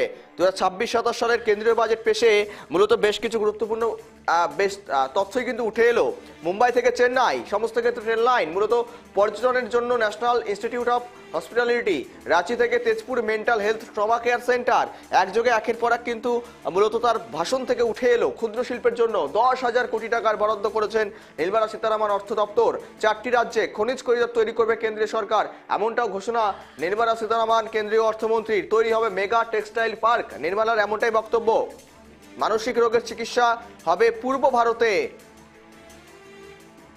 দেশে আরো আয়ুষ প্রতিষ্ঠান হবে। মূলত প্রায় বলা যেতে পারে কয়েক হাজার স্কুল শিক্ষা প্রতিষ্ঠান তৈরি করারও একটা কিন্তু তিনি কথা বললেন। সেকেন্ডারি স্কুল হবে প্রায় 16,000। ছত্তিশগড়ে মাইনিং করিডর তৈরি হবে। এবং পাশাপাশি আমরা যদি এবার বাংলার কথাতে নজর রাখি, বাংলায় যেমন দুর্গাপুর ইন্ডাস্ট্রিয়াল হাইওয়ের কথা দেখলাম, বাংলায় যেমন মূলত বেশ কিছু বিষয়গুলো উঠে এলো, যেখানে মূলত শিলিগুড়ি থেকে মূলত যে ট্রেন অর্থাৎ বলা যেতে পারে যে পরিষেবার ঘোষণা করলেন, মূলত বেনারস হয়ে দিল্লি যাওয়ার যে রুট তাও ঘোষণা করা হলো। আর সেখান থেকে মূলত বলা যেতে পারে সেইভাবে কিন্তু একটা ঢালাও মূলত কোনো বরাদ্দ ঘোষণা হলো না বাংলার জন্য, এমনটাই কিন্তু সামনে এলো। সাধারণ মানুষের দেশে কৃষি উৎপাদনশীলতা বেড়েছে, বাজেটে মূলত যেই বিষয়গুলো উঠে এলো, এই অর্থনৈতিক চাপ রয়েছে, আন্তর্জাতিক চাপ রয়েছে, তার মাঝেও 7% গ্রোয়িং জিডিপি রেট রয়েছে। আমরা এখন অনেক কম আমদানি নির্ভর, এমনটা আবার নির্মলা সীতারামনের বক্তব্য। দেশে 7টি হাই স্পিড রেল করিডর তৈরি হচ্ছে, আর যা থেকে মূলত কিন্তু এই উত্তর পূর্বের রেলগুলো কিন্তু মিশে যাচ্ছে এবং সেখান থেকে প্রশ্নগুলো থাকছে। মূলত দেশে 5টি যে মেডিকেল হাব তৈরি করার কথা ঘোষণা করা হলো, সেই হাবগুলো বা কোথায় হবে এখনো স্পষ্ট নয়, যদিও বা ব্রিফিংয়ে তার এমনটাই উঠে এলো। আমরা ব্রিফিং শুনলাম তার, আমরা আরো কথা বলবো। সঙ্গে রয়েছে আমাদের প্রতিনিধি, বিশেষ প্রতিনিধি অংশুমান, সকাল থেকে আপডেট নেওয়ার চেষ্টা করছে। অংশুমান, দেখো আমরা শুনলাম এতক্ষণ ধরে নির্মলা সীতারামনের ব্রিফিং, তার ব্রিফিংয়ে কিন্তু বেশ গুরুত্বপূর্ণ তথ্য উঠে এলো। তিনি ব্রিফিং করে বললেন ক্ষুদ্র শিল্প থেকে শুরু করে মূলত হাই স্পিড রেল করিডর সমস্ত ক্ষেত্রেই মূলত কিন্তু বাংলার নাম উঠে এলো। এবং বাংলায় মনে করা হচ্ছিল ভোটমুখী বাংলায় একটা হয়তো ঢালাও কোনো একটা উপহার আসতে চলেছে, কিন্তু ঢালাও কিন্তু উপহার দেখা গেল না, যদিও তিনি কিন্তু জোর দিয়েছেন ন্যাশনাল স্তরে, জাতীয় স্তরে। মূলত সব মিলিয়ে এই মুহূর্তের বিষয়গুলো কি কি দাঁড়াচ্ছে অংশুমান? দেখো, একদমই ঠিক যে সামনেই 2026-এর নির্বাচনের আগে কিন্তু মনে করা হয়েছিল যে নির্মলা সীতারামনের এবার বাজেট অবশ্যই বাংলার কথা চিন্তা করে অনেকটা ভোটমুখী হবে, কিন্তু সেখানে কিন্তু অনেকটাই নিরাশ করেছে। মূলত যেগুলো দেওয়া হয়েছে, যেগুলোর উপর জোর দেওয়া হয়েছে, সেগুলো সবই কিন্তু মানে জাতীয় স্তরে দেওয়া হয়েছে। যেমন হ্যান্ডলুম শিল্পে বিকাশ যেটা আছে, বিকাশের জেদ, কিন্তু এই হ্যান্ডলুম শিল্পে জানিয়ে রাখি, হ্যান্ডলুম শিল্পের মধ্যে কিন্তু বাংলাও কিন্তু অন্যতম। বাংলার মধ্যে প্রচুর হ্যান্ডলুম শিল্প আছে এবং যথেষ্ট ভালোভাবে চলছে, সেই শিল্পের উপর জোর দেওয়া হবে। এবং জুট টেক্সটাইলের উন্নতি, এই জুট টেক্সটাইল একসময় ভারতবর্ষ কেন সারা বিদেশেও যথেষ্ট নাম ছিল আমাদের পশ্চিমবঙ্গের, সেটাও কিন্তু অনেকটা প্রায় লুপ্তপ্রায় হয়ে গেছে। সেই জুট শিল্পের উপর জোর দেওয়া হবে এবং মেগা টেক্সটাইলগুলো হাবগুলো হবে এবং খনিজ রাজ্যগুলোর উপরে বিশেষ করে নজর, অর্থাৎ যেগুলো থেকে খনিজ উৎপাদিত রাজ্য যেগুলো আছে সেগুলোর মধ্যে বিশেষভাবে নজর দেওয়া হবে। বিশেষভাবে নজর দিয়ে সেখান থেকে যে খনিজ পদার্থগুলো ভালো মতো তোলা যাবে সেগুলো করা হবে। কুটির শিল্পের উপর আলাদা করে নজর দেওয়া হচ্ছে। এবং সব থেকে বড় ব্যাপার যে টিডিএস এর মধ্যে 5% থেকে কমে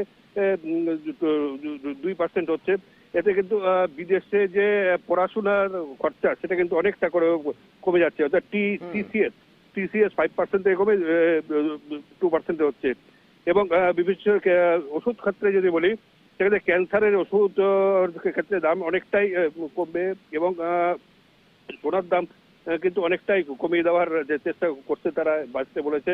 এবং ব্যাটারি, জুতো, মোবাইল ফোন এবং সোলার সামগ্রী যেগুলো রয়েছে সেগুলোর দামটাও কিন্তু অনেকটাই করে করছে এই বাজেটে আমরা জানতে পেরেছি। এবং সব থেকে যেই রোগে এখন এই সব থেকে বেশি মানুষজন আক্রান্ত হয় অর্থাৎ সেই ডায়াবেটিস রোগের ওষুধও কিন্তু কমবে। এক কথায় সাধারণ মানুষের যেই সব জিনিসগুলো প্রয়োজন সেগুলোর উপরে কিন্তু অনেকটাই জোর দেওয়া হয়েছে, বিশেষ করে বিদেশ ভ্রমণ, বিদেশে পড়াশোনার ক্ষেত্রে সেগুলোর ক্ষেত্রে যেমন শুল্কভাবে কমানো হয়েছে এবং একইভাবে কিন্তু ওষুধের দাম কিন্তু অনেক ক্ষেত্রে এগুলো কমানো হয়েছে। একটা কথা কিন্তু আমরা পরিষ্কার বলতে পারি যে এই যে ভোটমুখী বাংলা হয়তো অনেক কিছু পাবে যেটা আশা করা হয়েছিল, সেইখানে কিন্তু অনেকটাই আশাহত করে আজকে নির্মলা সীতারামনের এই বাজেট। ঠিক দেখো, ঠিক যেমনটা তুমি বলছো পর্যবেক্ষণ তোমার যেমনটা, ঠিক তেমনটা রাজনীতি বিশেষজ্ঞ মহলও মনে করছে। রাজনৈতিক প্রতিক্রিয়া ঠিক উঠে আসছে যেমনটা। দেখো ইতিমধ্যে যে বিষয়গুলো উঠে আসছে, মূলত তিনি অন্ধ্রপ্রদেশের কথা বলেছেন, তামিলনাড়ুর মুখে কথা উঠে এলো, সিকিম এসেছে, বলা যেতে পারে অসম এসেছে, এবং সেখানে কিন্তু স্পেসিফিকভাবে বাংলার নাম উঠে এলো না। শুধুমাত্র বাংলা কেন, রীতিমতো যে সমস্ত রাজ্যগুলিতে ভোট রয়েছে, দেখো শুধুমাত্র বাংলা তো নয়, রীতিমতো অসম রয়েছে, তামিলনাড়ু রয়েছে, কেরল রয়েছে, একেবারে বলা যেতে পারে পুদুচেরি রয়েছে। এই বিষয়গুলো তার মুখে শোনা গেল, কিন্তু বাংলার ক্ষেত্রে তেমন ভাবে কিছু শোনা গেল। ডানকুনি থেকে একটা মূলত ইন্ডাস্ট্রিয়াল একটা হাব বা করিডর, দুর্গাপুরে একটা ইন্ডাস্ট্রি তৈরি হবে, যেহেতু শিল্পে একটা শহর শিল্পাঞ্চল রয়েছে সেখানে হওয়ারই বটে, এবং সেখান থেকেই পর্বতারোহীদের জন্য প্রশিক্ষণ কেন্দ্র হবে। এই যে পর্বতারোহীদের জন্য প্রশিক্ষণ কেন্দ্র, এই বিষয়টা তোমার কাছে আসবো। মূলত এটা বিশেষ করে দেখা যায় আমাদের এই উত্তর পূর্ব ভারতের রীতিমতন যে বিষয়টা, এদিকে হিমালয়ান রয়েছে, কাঞ্চনজঙ্ঘা রয়েছে, যেখানে মূলত মাউন্ট এভারেস্টের মতন বিষয়গুলো, অর্থাৎ এই রুদ্রে যখন যেতে হয়, এই বিষয়টা কি মনে করা হচ্ছে উত্তরবঙ্গের কোনো জায়গাতে, নাকি সেরকম কোন রকম সিকিম বা সেই সমস্ত এলাকায় মূলত এই হাব তৈরি করা হতে পারে? যদিও এখনো ব্রিফিং এ স্পষ্ট নয় কোথায় তৈরি করা হবে, কিন্তু মনে করা হচ্ছে এই এলাকাগুলোতে হয়তো তৈরি হতে পারে। দেখো ভৌগোলিক যে পরিকাঠামো, সেই পরিকাঠামো অনুযায়ী আমরা কিন্তু বলতে পারি যে সেখানে যে হাবটা যে তৈরি করা হয় সেক্ষেত্রে সিকিমে হতে পারে। এছাড়া কিন্তু আমরা যদি দেখি যে লাদাখের দিকে, কারণ এই দিকে হচ্ছে প্রবল ঠান্ডা থাকে, সেই ঠান্ডার মধ্যে যাতে সবার যাতে যে ট্রেনিংটা, সেই ট্রেনিংটা যাতে ভালো করা যায় সেই সব চিন্তা ভাবনা করতে পারে। কিন্তু এই জিনিসটা যেমন স্পষ্ট নয়, কিন্তু উত্তরবঙ্গে যদি বলি, উত্তরবঙ্গে সেই ধরনের হাব করার মতন যে পরিকাঠামো দরকার, যে জায়গা দরকার, সেই জায়গা কিন্তু এখনো কিন্তু সেটা আছে বলে আমাদের জানা নেই। তবে আশা করা যাচ্ছে যে সেটা হয়তো আমাদের বাংলার বাইরেই হবে। এক কথা আরো বিষয় রয়েছে, দেখো গতকাল স্বরাষ্ট্রমন্ত্রী এলেন, তিনি কিন্তু ঘোষণা করলেন, তিনি কিন্তু দাবি করেছিলেন যে বিজেপি সরকার যদি আসে বাংলায় নাকি আরেকটা, উত্তরবঙ্গে বিশেষ করে আরেকটি এইমস এর ঘোষণা তিনি করলেন, এবং সেখানে বলেন এইমস হবে। যদিও এইমস উত্তরবঙ্গে হওয়ার কথা ছিল, তা একবারে কল্যাণিত হয়েছে, আমরা দেখেছি স্পষ্টতই জ্বলন্ত উদাহরণগুলো রয়েছে।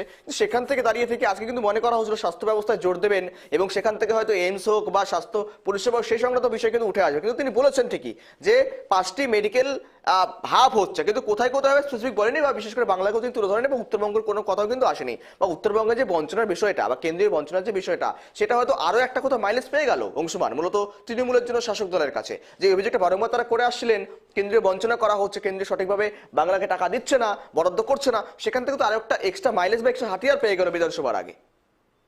একদমই তাই। দেখো এটা পরিষ্কার, যেটা গতকালকে অমিত শাহ এসে বারবার করে যেটা জানিয়েছিলেন যে বিজেপি সরকার যদি ক্ষমতায় আসে তারা হয়তো উত্তরবঙ্গকে আলাদা জোর দেবে। উত্তরবঙ্গের যেটা চিকিৎসার জন্য সবাইকে বাইরে যেতে হয়, সেখানে এইমস এর মতন একটা হাসপাতাল স্থাপন করা হবে। কিন্তু কার্যত এই বাজেটে গেলে দেখা গেল যে কিছু ওষুধের দাম টাম কমলেও বাস্তবে যে স্বাস্থ্য পরিষেবার জন্য যে একটা বড় এইমস এর হাব করার কথা বলেছিলেন, সেই ধরনের কোনো ইঙ্গিত কিন্তু এবার নির্মলা সীতারামন তার বাজেটের মধ্য দিয়ে পেশ করেনি। এবং উত্তরবঙ্গের জন্য আলাদা প্যাকেজ, শুধু উত্তরবঙ্গে কেন বাংলার জন্য যে আলাদা প্যাকেজ, সেই বিষয়েও কিন্তু তিনি আশাহত করেছেন। তবে এই যে বাজেট, এই বাজেটের ফলে কিন্তু আজকের দিনে যে তৃণমূল কংগ্রেস অনেকটাই জোর পাবে, কারণ তাদের সাধারণ মানুষকে বোঝাতে সুবিধা হবে যে অমিত শাহ সম্প্রতি বাংলায় আসলেন, বাংলায় দুটো সভা করলেন, একটা কলকাতায় করলেন, একটা উত্তরবঙ্গের প্রাণকেন্দ্র শিলিগুড়িতে করলেন, এবং দুটি জায়গায় তিনি যে ধরনের প্রতিশ্রুতি দিয়েছেন তার ফলস্বরূপ কোনো প্রতিচ্ছবি কিন্তু এই বাজেটে নেই। এক কথায় কিন্তু বাংলাকে বঞ্চিত করেই যে এই সমস্ত বাজেটটা করা হয়েছে। নির্মলা সীতারামনের বাজেটে অন্যান্য কয়েকটি রাজ্যের নাম উঠে আসলেও কিন্তু সেখানে কিন্তু বাংলার নাম কিন্তু একবারেও ওঠেনি। কাজেই এই ক্ষেত্রে কিন্তু সামনেই 2026-এর নির্বাচন তৃণমূলকে একটা বাড়তি অক্সিজেন দেবে কিন্তু বলে কিন্তু রাজনৈতিক মহল মনে করছে। একদম নজর রাখো। ধন্যবাদ অংশমান সঙ্গে থাকার জন্য। দেখুন যে বিষয়গুলো ঠিক এই মুহূর্তে উঠে আসছে, মূলত বাজেটে যে প্রত্যাশা রেখেছিল সাধারণ মানুষ, সেই প্রত্যাশা থেকে মূলত মধ্যবিত্তের পকেটে যে টান, সেই পকেটে টান পড়ার ব্যাপারটা কতটুকু মিটলো সে বিষয়ে এখনো পর্যন্ত রাজনৈতিক বিশ্লেষক থেকে শুরু করে বিশেষজ্ঞরা বলতে পারবেন। আর সেখান থেকেই ওষুধের দাম কমেছে, ক্যান্সার ওষুধের দাম কমেছে, উৎপাদন শিল্পে মূলত উন্নতি হবে, হাব তৈরি হবে, ইন্ডাস্ট্রিয়াল হাব হবে, টেক্সটাইলে জোর দেওয়া হবে। কিন্তু সবচেয়ে বড় বিষয় আম আদমি যারা রয়েছেন, সাধারণ মানুষ যারা রয়েছেন, আয়ের থেকে যখন ব্যয় বেশি হচ্ছে, পকেটে নিশ্চয়ই টান পড়ছে। সেই টান আদৌ তো মিটবে কিনা সে বিষয়টা কিন্তু এখনো স্পষ্ট নয়। 2026 থেকে 27 যে অর্থবর্ষ, সেই অর্থবর্ষে মূলত তার ব্রিফিংয়ে এমন কিছুই দেখা গেল। 2026 সালের বাজেটে যুবশক্তি চালিত এবং সেখান থেকেই যুবশক্তিতে জোর দেওয়া হয়েছে, মহিলা সশক্তিকরণে জোর দেওয়া হয়েছে, কৃষি শিল্পে জোর দেওয়া হয়েছে, বিভিন্ন ক্ষেত্রে জোর দেওয়া হয়েছে। বলা যেতে পারে ঢালাও একটা উপহার পেল দেশ। কিন্তু সেখান থেকে স্পেসিফিক আমরা যে মনে করছিলাম, মূলত বিভিন্ন সময় বিভিন্ন মহল থেকে উঠে আসছিল যে বাংলা হয়তো একটা বিশেষ কোনো প্যাকেজ পাবে, বা বিশেষ করে উত্তরবঙ্গ হয়তো বিশেষ কোনো প্যাকেজ পাবে। বিশেষ কোনো প্যাকেজ দেওয়া হলো না। নাম হলো কার?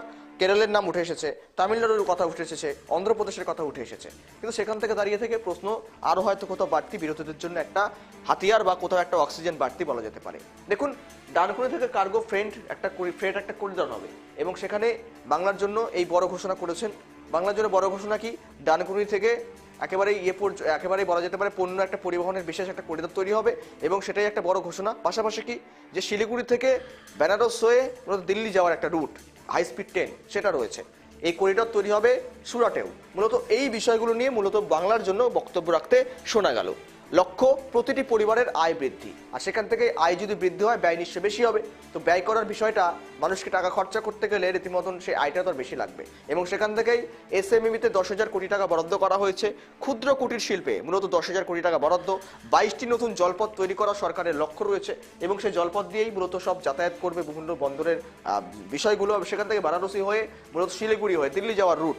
দেশে যত বেশি সম্ভব এআই ব্যবহারে জোর দিচ্ছে কেন্দ্র। বিনিয়োগ টানার লক্ষ্যে কাজ করছে কেন্দ্র। নির্মলা সীতারামনের স্পষ্ট বক্তব্য আজকের এই ব্রিফিং থেকে।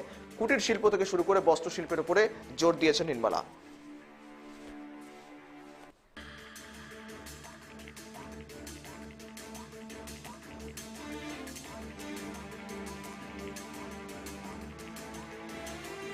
$40 কোটি টাকার বরাদ্দ। পর্যটনের প্রতি বিশেষ নজর। সেমিকন্ডাক্টর সেক্টরে 40 কোটি টাকা বরাদ্দ। জিএসটি অনেক সরলীকরণ হয়েছে। মূলত নিশ্চয়ই সকলে জানেন, ছোট শহরে পরিকাঠামো উন্নয়নে 5,000 কোটি টাকা বরাদ্দ করা হবে। অর্থাৎ এখনো পর্যন্ত যা বিষয় রয়েছে, মূলত যা মনে করা হচ্ছিল আজ হয়তো 13 লাখ টাকা পর্যন্ত আয়ে কোনো রকম ট্যাক্স দিতে হবে না, সেই বিষয় কিন্তু উঠে আসেনি। যদিও জিএসটি তুলনায় সেখানে জিএসটি কমেছে। মোদির আমলে উন্নয়ন বৃদ্ধি হয়েছে, এমনটা কেন্দ্রীয় অর্থমন্ত্রীর মন্তব্য। তৈরি করা হবে 3টি কেমিক্যাল পার্ক। দেশে 7টি হাই স্পিড রেল করিডর তৈরি হবে এবং এই রেল করিডর কিন্তু উত্তর পূর্ব রয়েছে, এর মধ্যে ইনক্লুডেড। বিভিন্ন ক্ষেত্রে এআই ব্যবহারের জোর বৃদ্ধি করা হবে। স্বাস্থ্য শিক্ষায় নতুন প্রকল্প ঘোষণা হয়েছে একাধিক। 1.5 লক্ষ স্বাস্থ্যকর্মীকে প্রশিক্ষণের উদ্যোগ। জুট, টেক্সটাইল এবং হ্যান্ডলুম শিল্পের প্রতি জোর। দেশে 5টি ইউনিভার্সিটি টাউনশিপ তৈরি হবে এবং সেখান থেকেই বেশ কিছু নক্ষত্রকে খুঁজে বের করার কাজ করবে কেন্দ্র। 5টি মেডিকেল ট্যুরিজম হাব হবে। পর্বতারোহীদের জন্য প্রশিক্ষণ কেন্দ্র হতে পারে। পূর্ব ভারতে ডিজাইনিং ইনস্টিটিউট তৈরি হবে। এই Varanasi Siliguri high speed rail corridor. দেশে 3টি আয়ুর্বেদ প্রতিষ্ঠান তৈরি হবে। কৃষকের আয় বাড়াতে নয়া প্রকল্পের ঘোষণা, নয়া বরাদ্দ ঘোষণা হয়েছে। মৎস্যজীবীদের জন্য বিশেষ ঋণ প্রদান করা হবে, এমনটাও আজ মন্তব্যে উঠে এলো, ব্রিফিংয়ে উঠে এলো নির্মলা সীতারামনের। অর্থকারী ফসলে কৃষকদের বাড়তি সাহায্য। মৎস্যজীবীদের পাশে কেন্দ্র রয়েছে। আত্মনির্ভর ভারতে 2,000 কোটির বরাদ্দ। বাজেটে মহাকাশ গবেষণায় বরাদ্দ করেছে কেন্দ্র, যেমনটা ঠিক সকালে ইঙ্গিত দেওয়ার চেষ্টা করছিলাম আপনাদের, যেখানে মূলত মহাকাশ গবেষণা অনেকটা এগিয়ে গিয়েছে ইসরো, সেখান থেকে আরো টাকা ঢালা হতে পারে, আরো বরাদ্দ করা হতে পারে দেশের প্রযুক্তিগত নির্ভরশীলতা থেকে শুরু করে দেশের মহাকাশ গবেষণার ক্ষেত্রে। পশুপালন, যে পশুপালন করে এখনো পর্যন্ত গ্রামের সাধারণ মানুষ রুজি রুটি করে থাকেন, সেই পশুপালনের সরকার লোন দেবে। বাজেটে আত্মনির্ভরতায় জোর দিয়েছে কেন্দ্র। কৃষকদের আয় বাড়াতে নয়া প্রকল্প ঘোষণা করা হয়েছে। অরুণাচল প্রদেশ, সিকিম, আসাম, মণিপুরের উন্নয়নে জোর, বিশেষ করে প্যাকেজ কারা পাচ্ছে Sikkim, Arunachal Pradesh, Assam. Durgapur east coast industrial corridor, নতুন national institute of design, Nirmala Sitharaman বলে দিয়েছেন। ক্রীড়া ক্ষেত্রে খেলো ইন্ডিয়ার মিশন ঘোষণা, খেলো ইন্ডিয়ার এই মিশন ঘোষণা হলো। স্বাস্থ্য শিক্ষায় নতুন প্রকল্প ঘোষণা হলো। মুম্বাই থেকে চেন্নাই, দিল্লি থেকে শিলিগুড়ি 7টি হাইস্পিড রেল করিডর। পর্যটনের জন্য national institute of hospitality. Ranchi থেকে Tezpur mental health trauma care centre. ক্ষুদ্র শিল্পের জন্য 10,000 কোটি টাকার বরাদ্দ নির্মলার। 4টি রাজ্যে খনিজ করিডর তৈরি করবে কেন্দ্রীয় সরকার। তৈরি হবে মেগা টেক্সটাইল পার্ক। দেখুন এখানে কিন্তু টেক্সটাইল এবং হ্যান্ডলুম বলা যেতে পারে বাংলা অত্যন্ত নামকরা, এবং সেখান থেকে বাংলাতেও এই প্যাকেজ আসবে কিনা এখন দেখার বিষয়। দেশে আরো আয়ুষ প্রতিষ্ঠান তৈরি হবে। 16,000 সেকেন্ডারি স্কুল তৈরি হবে রাজ্যে, মূলত দেশের বিভিন্ন রাজ্যগুলিতে। ছত্তিশগড়ে মাইনিং করিডর তৈরি করার ঘোষণা। প্রবীণদের চিকিৎসার জন্য মেডিকেল কেয়ার সিস্টেম তৈরি হচ্ছে। বিদেশ যাত্রার এবার আরো সস্তা, অর্থাৎ সব বিষয় মিলিয়ে জাতীয় স্তরে বহু জোর দিয়েছে দেশের থেকে মূলত নির্মলা সীতারামন। মূলত তার রেড যে ট্যাব, অর্থাৎ রেড কালারে ঢাকা যে ট্যাব ছিল, সেই ট্যাব থেকে কিন্তু বেরিয়ে এলো ভারতের আগামী দিনের ভবিষ্যতের রূপরেখা। সাধারণ মানুষের ক্রয় ক্ষমতা বেড়েছে এবং সেখান থেকেই আয় যত বাড়বে ব্যয় তত কিন্তু রীতিমতো বাড়বে, এমনটাই কিন্তু মনে করেন তারা, এবং সেখান থেকে বিশেষজ্ঞ মহল তাই মনে করছেন। আর সেখান থেকেই পরিকাঠামোগত উন্নয়নে সর্বাধিক গুরুত্ব দেওয়া হয়েছে এবারের বাজেটে। আমরা কথা বলি, সঙ্গে রয়েছে প্রতিনিধি রুহুল। দেখো এই বিষয়টা যে উঠে এলো, মূলত বিশেষ করে ভোটমুখী বাংলার রয়েছে, ভোটমুখী কেরল রয়েছে, তামিলনাড়ু রয়েছে, 5খানা রাজ্য রয়েছে। মনে করা হচ্ছিল বাংলা হয়তো ভোটমুখী রয়েছে, তার জন্য হয়তো বিশেষ কোথাও উপহার পেতে পারেন, যদিও তেমন কোনোভাবে বড় ঘোষণা হলো না বাংলার জন্য। বেশ কিছু জায়গায় রেল করিডর থেকে শুরু করে ইন্ডাস্ট্রিয়াল হাব এই সমস্ত ঘোষণা হলো, কিন্তু ঢালাও যে একটা উপহার তা কিন্তু পাওয়া গেল না। অনেকেই নিরাশ করছে এমনটা মন্তব্য উঠে আসছে। আবার অন্যদিক থেকে গোটা দেশের লক্ষ্যে কিন্তু বলা যেতে পারে একটা সার্বিক একটা উন্নয়নের রূপরেখা তৈরি করে দিলেন নির্মলা সীতারামন। সব মিলিয়ে যেমন প্রতিক্রিয়াগুলো উঠে আসছে বিপক্ষে, তেমনও কিন্তু প্রতিক্রিয়াগুলো পক্ষের থেকে উঠে আসছে। একেবারে গৌরব বলা যেতেই পারে, দেশের যে আজকে বাজেট একেবারে নির্মলা সীতারামন তিনি কিন্তু আজকে পেশ করেছেন, এবং সেখানে কিন্তু দেখা দিয়েছে সার্বিকভাবে ভারতবর্ষের যে অর্থনীতির যে ব্যবস্থা রয়েছে, সেদিকে পরিকাঠামোগত দিক রয়েছে, উন্নয়নগত দিক রয়েছে, কৃষিক্ষেত্র রয়েছে এবং কেমিক্যাল ইন্ডাস্ট্রি রয়েছে। এআই এর যে আর্টিফিশিয়াল ইন্টেলিজেন্সি, অর্থাৎ যেভাবে তথ্য প্রযুক্তিকে কাজে ব্যবহার করাতে চাইছে কেন্দ্র সরকার, সেটারই একটা প্রতিবেদন তিনি আজকে কিন্তু তুলে ধরলেন। এবং তিনি কিন্তু আজকে যেটা যেমনটা জানালেন যে প্রবীণ নাগরিকদের জন্যও কিন্তু ব্যাংকিং সেক্টরে তিনি কিন্তু সুদের যে উপর যে টিডিএস কাটা হতো সেটাও কিন্তু ঊর্ধ্বসীমা দ্বিগুণ করা হয়েছে। এছাড়াও শিক্ষা ঋণ এবং বৈদেশিক রেমিটেন্সি যে যারা পড়াশোনা করবে তার ক্ষেত্রেও কিন্তু স্থিতিশীল করা হয়েছে। এবং পরিকাঠামো উন্নয়নের গতিতে আনতে মূলধনী ব্যয় বাড়ির প্রতি 12.2 লক্ষ কোটি টাকা খরচ কিন্তু করা হচ্ছে কেন্দ্র সরকারের এই বাজেটে। এবং তারপরে তোমাকে জানিয়ে রাখবো, দেশের সেমিকন্ডাক্টর ইকোনমিস্ট অর্থাৎ শক্তিশালী করতে তার 40,000 কোটি টাকা বরাদ্দ করা হয়েছে। এবং তোমাকে জানাবো এই যে আজকের 2026-এর বাজেট আয়কর, অর্থাৎ যেটা সব থেকে গুরুত্বপূর্ণ একটি বিষয়, যেখানে সাধারণ মানুষের পকেটে টাকা বাঁচানোর যে একটা জায়গা, সেই জায়গাটা যে আয়করের যে ট্যাক্স, অর্থাৎ যে সমস্ত ক্ষুদ্র মাঝারি থেকে ছোট যারা ব্যবসায়ী রয়েছে তাদের কিন্তু একটা ট্যাক্সের, অর্থাৎ ইনকাম ট্যাক্সের যে একটা ব্যাপার থাকে, এবং যারা রেহাইটা পাওয়া গেল সাধারণ মানুষের ক্ষেত্রে, এবং যারা ব্যবসা করে থাকেন সেখান থেকে দাঁড়িয়ে থেকে কর ফাঁকিতে কোনো রকম জেল নয়, শুধুমাত্র জরিমানা, এই বিষয়টা উঠে এলো। ধন্যবাদ তোমাকে রুহুল সঙ্গে থাকার জন্য।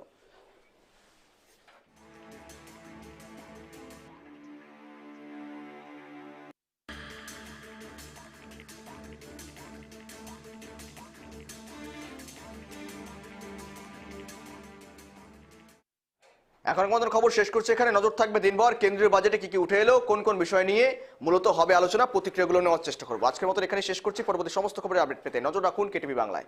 নমস্কার।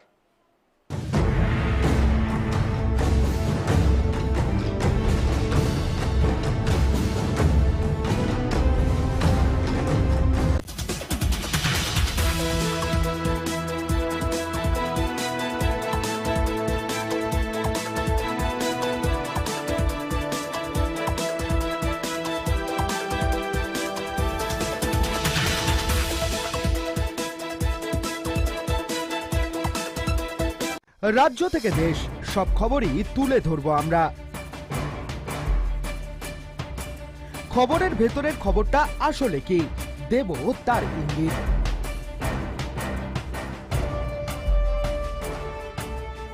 দেখুন ইঙ্গিত ঠিক বিকেল 4:57 শুধুমাত্র কেটিভি বাংলায়।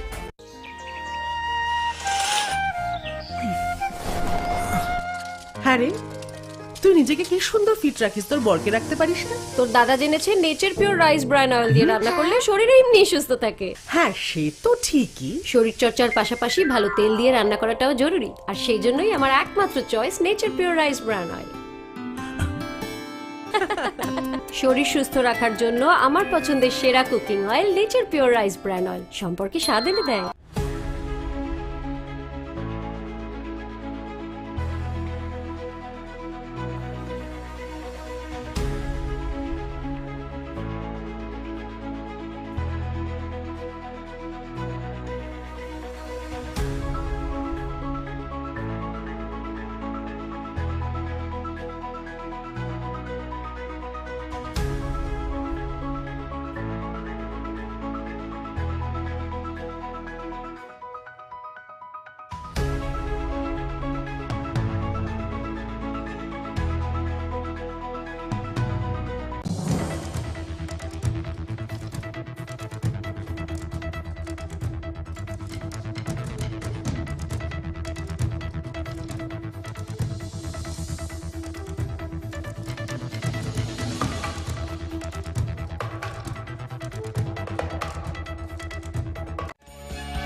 গুড মর্নিং বেঙ্গল দেখুন প্রতিদিন সকাল 7:57 শুধুমাত্র কেটিভি বাংলায়।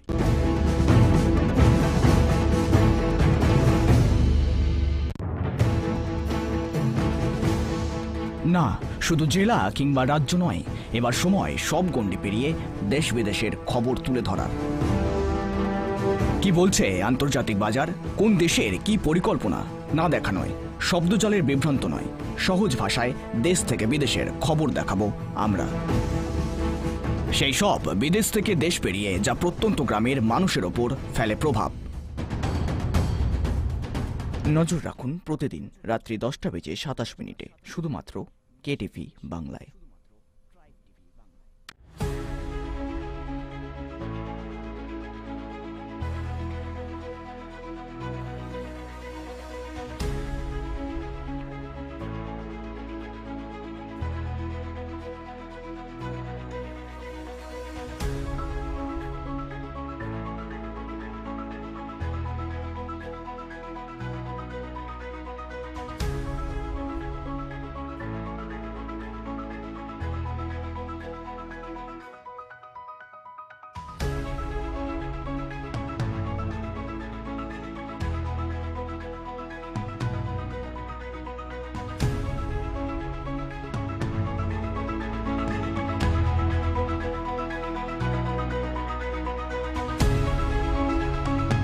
উকি মারেন কেন কর্তা?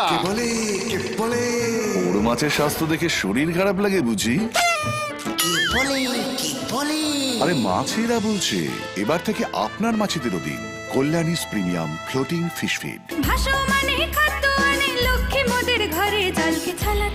ঘরের লক্ষ্মী আজই ঘরে আনো কল্যাণীস প্রিমিয়াম ফ্লোটিং ফিশ ফিড, ভাসমান খাদ্য। Nature pure -17 cholesterol free rice bran oil দ্রুত আপনার খারাপ কোলেস্টেরল দূর করে। শরীর সুস্থ রাখার জন্য আমার পছন্দের সেরা cooking oil nature pure rice bran oil, সম্পর্কে স্বাদ এনে দেয়।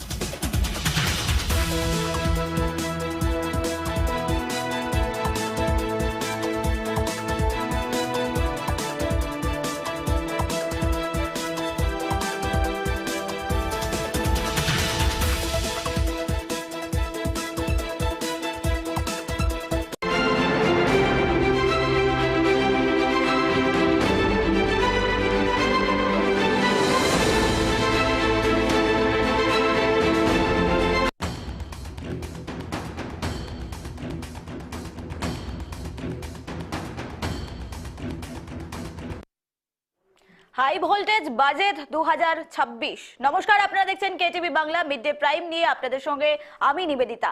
আজ যে গুরুত্বপূর্ণ আলোচনার দিকে আমরা সকাল থেকেই নজর রেখেছি, হাই ভোল্টেজ বাজেট 2026 কিছুক্ষণ আগেই পেশ করলেন অর্থমন্ত্রী নির্মলা সীতারামন। তিনি এই বাজেটে ঠিক কি বলেছেন একবার সেদিকে নজর রাখবো। তিনি বলেছেন বারাণসী থেকে Siliguri high speed rail corridor করা হচ্ছে, পাশাপাশি রেলের পক্ষ থেকে অর্থাৎ রেল করিডোরের জন্য ঘোষণা, যেখানে হাই স্পিড এমনটাই কিন্তু কেন্দ্রের পক্ষ থেকে বলা হচ্ছে, অর্থাৎ হাই স্পিড রেল করিডোরের ঘোষণা কেন্দ্রের। এবার কি দাম কমলো একবার সেদিকেও নজর রাখবো।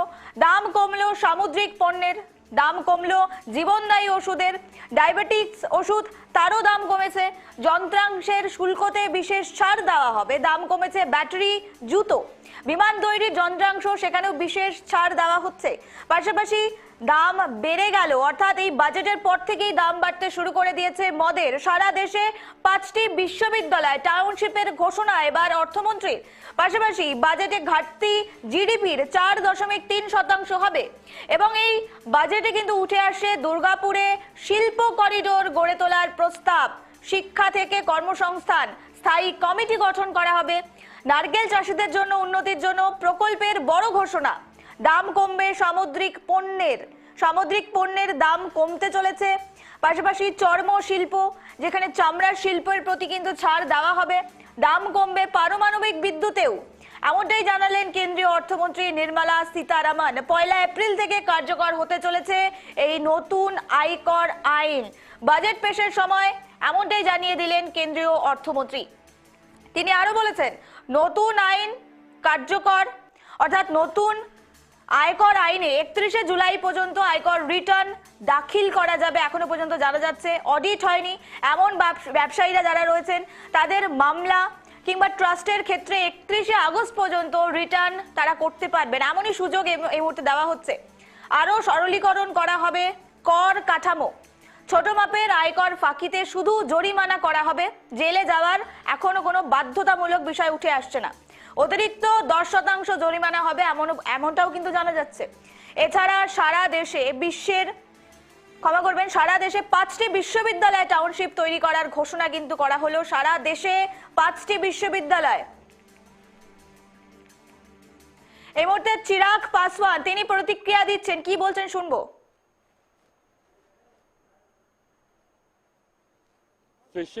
फिशरीज को और ज्यादा ऑर्गेनाइज करके उस सेक्टर को एनहांस करने की बात हो।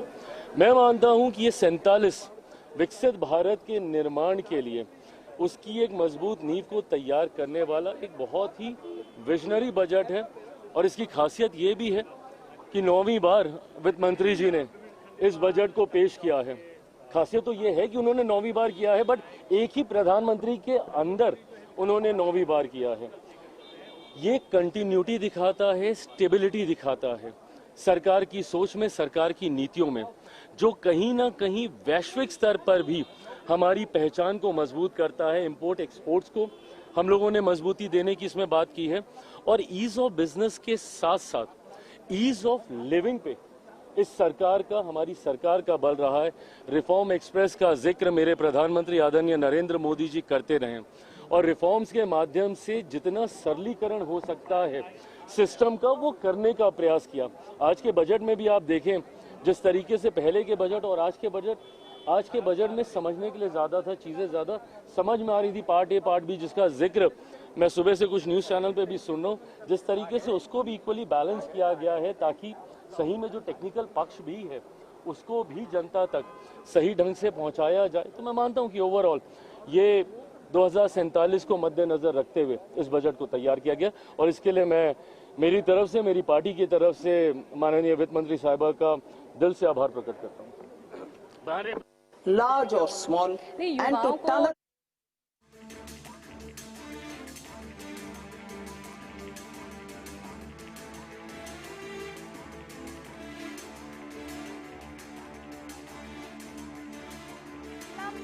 চিরাগ পাসওয়ান তিনি বললেন, একাধিক বিষয় তিনি কথা বললেন, পাশাপাশি তিনি কিন্তু সরাসরি বললেন আগামী 2047-এর কথা বললেন, অর্থাৎ ভবিষ্যৎবাণী।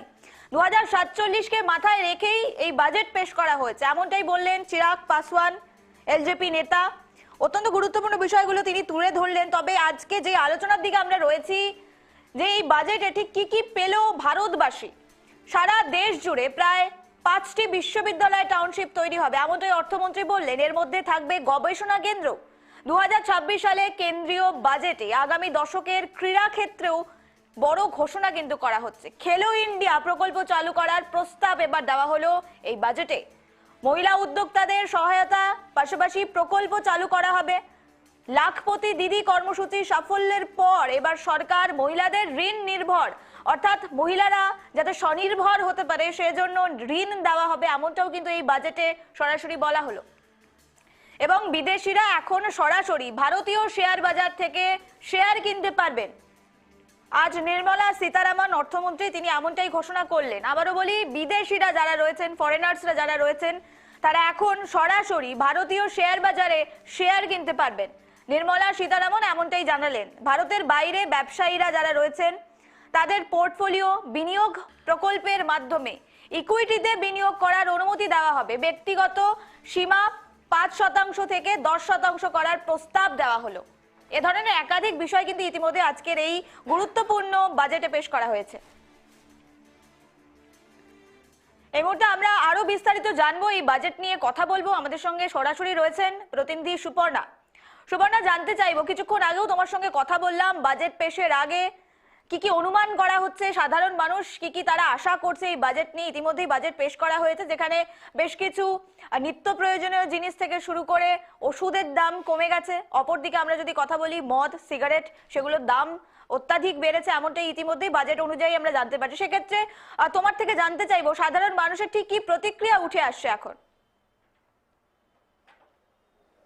একদমই, দেখো নিবেদিত, তোমাকে যেমনটা জানাবো, এই যে বাজেট প্রত্যেকেই কিন্তু এই প্রত্যাশা রেখেছিল যে বাজেট ঠিক কি হবে এবং নির্মলা সীতারামন তিনি ঠিক বাজেটে কি কি ঘোষণা করবেন সেদিকেই তাকিয়েছিল এবং সাধারণ মানুষের প্রত্যাশা খানিকটা পূরণ হয়েছে এমনটাই কিন্তু বলছেন সকলেই। কারণ যে সমস্ত জিনিস সব থেকে বড় যেটা বিষয়, জীবনদায়ী ওষুধ, ক্যান্সারের 17টি ওষুধের দাম কমে গিয়েছে, সুগারের ওষুধের দাম কমেছে চামড়ার জুতো, এবং দাম কমেছে মোবাইল, এবং দাম কমেছে যে সমস্ত গাড়ির।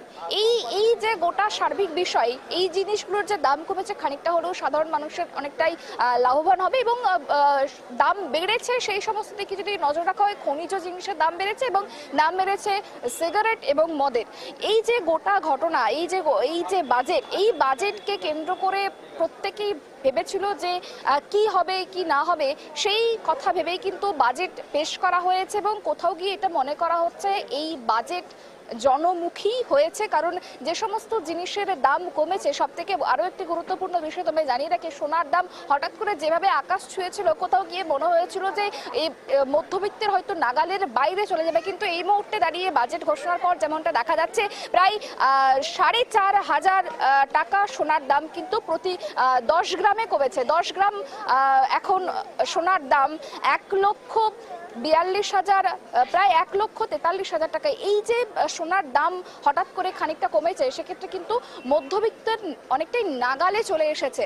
এবং যেভাবে আজকের দিনে দাঁড়িয়ে নিত্য প্রয়োজনীয় জিনিসের দাম যেভাবে বাড়ছিল, সাধারণ মানুষ রীতিমতো অসহায় হয়ে পড়ছিলেন, পকেটে টান পড়ছিল। এবং তারপরে আজকের এই বাজেট কার্যত বলা যেতে পারে যে সাধারণ মানুষের কথা ভেবেই এই বাজেট করা হয়েছে এবং যুবদের কথা ভেবেই কিন্তু এই বাজেট করা হয়েছে এমনটাই কিন্তু বলছেন। এবং তুমি যেমনটা বলছিলে যে সাধারণ মানুষ কি বলছেন, তাদের কি প্রতিক্রিয়া, আমরা একটু কথা বলার চেষ্টা করব।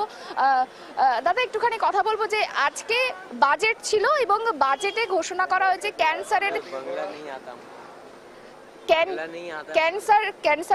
कैंसर का जो मेडिसिन है, दवाई, वो दाम गिरा है। इनफैक्ट जूता, मोबाइल, गाड़ी का दाम भी गिरा है। क्या बोलेंगे इस बारे में? इस बारे में हमको कुछ नॉलेज नहीं, हम नहीं बता सकते कुछ। দাদা, আজকে বাজেট ছিল, বাজেটে বেশ কিছু জিনিসের দাম সস্তা হয়েছে, চামড়ার জুতো, গাড়ি, মোবাইল, এবং দাম বেড়েছে মদ, সিগারেট, খনিজ দ্রব্য। কি বলবেন, কতটা মনে হচ্ছে কি যে সাধারণ আমাকে জানকারি নেই বাবু, हमको सब इसके बारे में नहीं मालूम हम लोग को। আমরা কয়েকজনের সঙ্গে কথা বলার চেষ্টা করব বাজেট কেন্দ্রিক। আমরা কয়েকজনের সঙ্গে কথা বলার চেষ্টা করব। দাদা একটুখানি কথা বলার চেষ্টা করব। আজকে বাজেট ছিল, বাজেটে বেশ কিছু জিনিসের দাম কমেছে এবং বেশ কিছু জিনিসের দাম, দেখো এই মুহূর্তে দাঁড়িয়ে যেভাবে যে সমস্ত জিনিসপত্রের দাম কমেছে বা যে সমস্ত জিনিসপত্রের দাম বেড়েছে সেই জিনিসপত্রে কার্যত বলা। বেশ, ধন্যবাদ সুপর্ণা আমাদের সঙ্গে থাকার জন্য।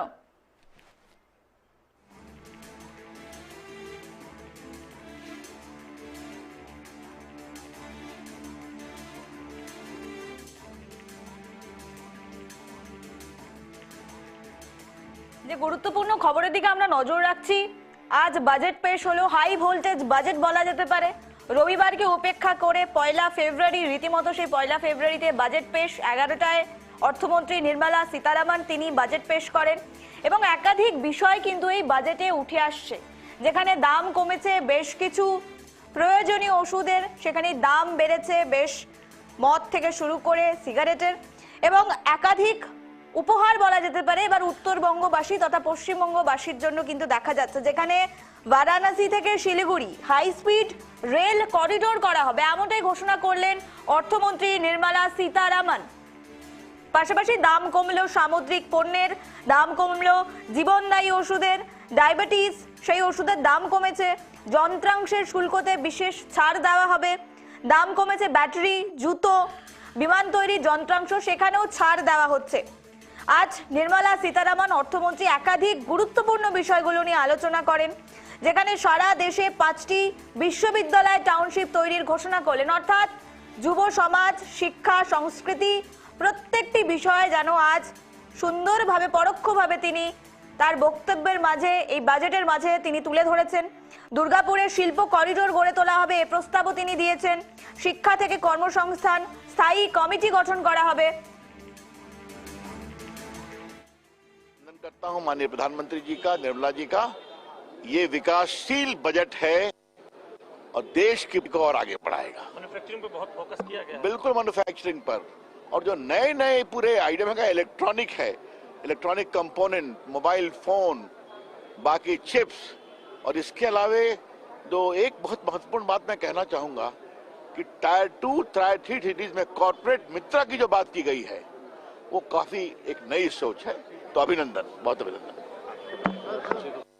हाँ सुना 2000 पॉइंट नीचे से क्या कहेंगे? क्या कहूँ क्या कहूँ, ये अगर वो लोग डिसअपॉइंटेड है तो हम क्या खुश हो सकते हैं क्या? सर क्या एक्सपेक्टेशन थी जो कि सर नहीं पूरी?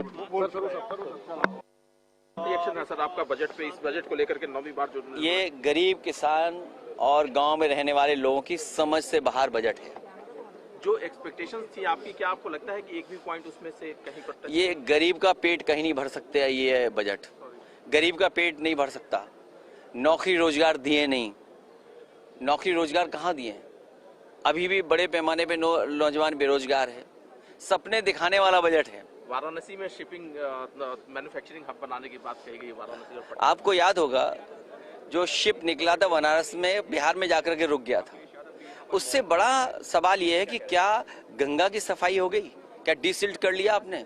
और फिर केवल गंगा का नहीं, वाराणसी में ये बताइए आप कि जो हमारा बहुत पुराना धार्मिक स्थान, पुराने से भी पुराना धार्मिक, उसका हाल क्या कर दिया है बीजेपी ने? अखिलेश यादव टैरिफ वॉर के बाद पहला बजट था, टैरिफ जिस प्रकार से लगा था, क्या कहेंगे अखिलेश सर? टैरिफ के बाद पहला बजट। देखिए, शेयर की बातें हम कम समझ पाते हैं, लेकिन बीजेपी 5% लोगों के लिए बजट बनाती है और शेयर का मसला उन्हीं 5% लोगों के साथ जुड़ा हुआ है। तो अगर वो निराश हैं और किसान की समझ से बाहर है, सोचिए किसान अपनी पैदावार के लिए क्या दे। मैं जिस कॉन्स्टिट्यूएंसी से आता हूँ, आलू के लिए क्या किया सरकार ने? आलू के किसानों की पैदावार को बढ़ा करके, या पैदावार आ गई, आलू के लिए क्या कर रही सरकार? क्या उनको सही रेट पे खरीदेगी? क्या आय दोगुनी हो गई? अभी धान की फसल, क्या धान की कीमत दे पाई है? सरसों की फसल तैयार है, क्या सरसों की तैयारी कर ली इन्होंने? जब आप विदेश का तेल मंगाओगे खाने के लिए, क्या उम्मीद करोगे आपके किसानों को कीमत मिलेगी? ये केवल 5% लोगों के लिए बजट बनाते हैं, बाकी सब कहीं जाएं और फिर बजट आपके लिए और बनाते हैं। आपके लिए प्रचार के लिए बजट बनाते हैं। एक मिनट जाइए। आपके प्रचार के लिए बजट बनाते हैं। बड़े बड़े अखबार उठा लीजिए। मैं एक कंपनी का एड देख रहा था। वो कंपनी कह रही है पानी में यूरेनियम है, पानी में पेस्टिसाइड्स हैं, पानी में पी नहीं सकते पानी हम। प्राइवेट कंपनी को पता है, सरकार को नहीं पता है। माँ गंगा का क्या हाल है? आपकी हिंडन नदी, काली नदी, यमुना नदी, आपकी जो बनारस की नदियां हैं वरुणा, क्या हाल है नदियों का? आप 10, 11, 12 साल में डबल इंजन होकर के नहीं कर पा रहे हो। आप कहते हो मेट्रो बनाएंगे। मेट्रो कहाँ बनाएंगे? पानी का जहाज कहाँ लेकर के जाएंगे आप? बिहार में फंस गया था, अगर आपको याद हो। ये केवल सपने दिखाने की बात है, सच्चाई नहीं है। और अगर शेयर मार्केट गिर रहा है तो इसका मतलब उद्योगपति, समझदार लोग जानते हैं उनके हित का बजट नहीं है और किसान की समझ से बाहर का बजट है। अखिलेश सर, एक टैरिफ का मुद्दा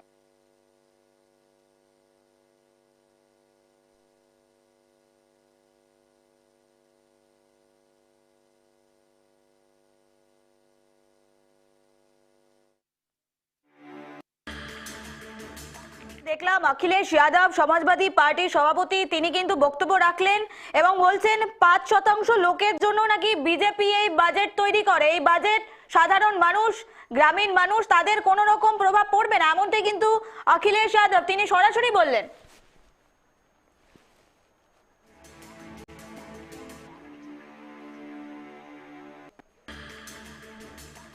হাই ভোল্টেজ বাজেট 2026 কিছুক্ষণ আগেই অর্থমন্ত্রী নির্মলা সীতারামন তিনি বাজেট শোনালেন। আর এই বাজেটে ঠিক কি কি প্রতিক্রিয়া আমরা জানবো, আরো কথা বলবো। আমাদের সঙ্গে বিশেষ অতিথি রয়েছেন রাজশ্রী দাশগুপ্ত, বিশিষ্ট ব্যবসায়ী, তার সঙ্গে আমরা সরাসরি যোগাযোগ করবো এবং কথা বলার চেষ্টা করবো। রাজশ্রী বাবু, আপনাকে স্বাগত। আমি নিবেদিতা। আজ মিড ডে প্রাইমে যে গুরুত্বপূর্ণ খবরের দিকে আমরা নজর রাখছি, বাজেট ইতিমধ্যেই পেশ করা হয়েছে, একাধিক বিষয় তুলে ধরলেন অর্থমন্ত্রী। কি মনে হচ্ছে ব্যবসায়ীদের ক্ষেত্রে এই বাজেট কতটা প্রভাব পড়বে, কি মনে হচ্ছে, আপনার কি মতামত?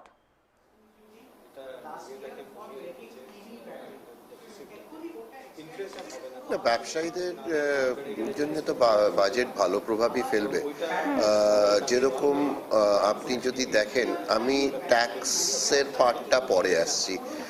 প্রথম দিকে আপনি যদি বলেন ব্যবসায়ীর দিক থেকে এতগুলো ইনফ্রাস্ট্রাকচার, আপনার employment, for the first time service সেক্টরের প্রতি এতটা থ্রাস্ট দেওয়া হয়েছে, যেখানে এত সমস্ত ডেভেলপমেন্টের কথা বলা হয়েছে। তো ব্যবসায়ী বা সবার প্রতি তো অনেকটাই বা অনেকটা প্রভাব ফেলবেই, ভালো প্রভাবই ফেলবে। কারণ পুরো থ্রাস্টটা আপনি যদি দেখেন manufacturing, service sector, infrastructure, logistics, MSME, এই পুরো থ্রাস্টটাই তো বাজেটের এই দিকে। তো যদি ইন্ডাস্ট্রি ডেভেলপ হয় তাহলে তো ব্যবসায়ীরাও অটোমেটিক্যালি ডেভেলপ হবে।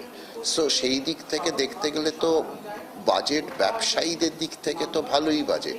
হ্যাঁ, আপনি বলতে পারেন যে ব্যবসায়ীরা হয়তো যেরকম ট্যাক্স বেনিফিট এক্সপেক্ট করেছিল বা যেই ট্যাক্সের যে কর ছাড়ের জিনিস ভেবেছিল, হয়তো সেই দিক থেকে কর ছাড় সেভাবে অতটা হয়নি।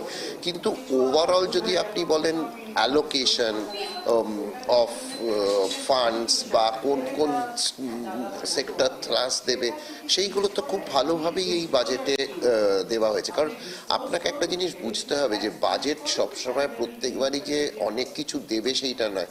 খুব ইম্পর্টেন্ট হয় যে আপনি যদি 2047-এর বিকশিত ভারতের দিকে কথা ভাবেন, সেই দিক থেকে এগোতে গেলে অনেক কিছু স্টেপ নিতে হবে। সেই স্টেপসগুলো কিন্তু প্রত্যেক বাজেটে স্লোলি অ্যান্ড স্টেডিলি সেই স্টেপসগুলো নেওয়া হচ্ছে। তো আমার মতে বাজেটটা ব্যবসায়ীদের পক্ষে ভালোই বাজেট।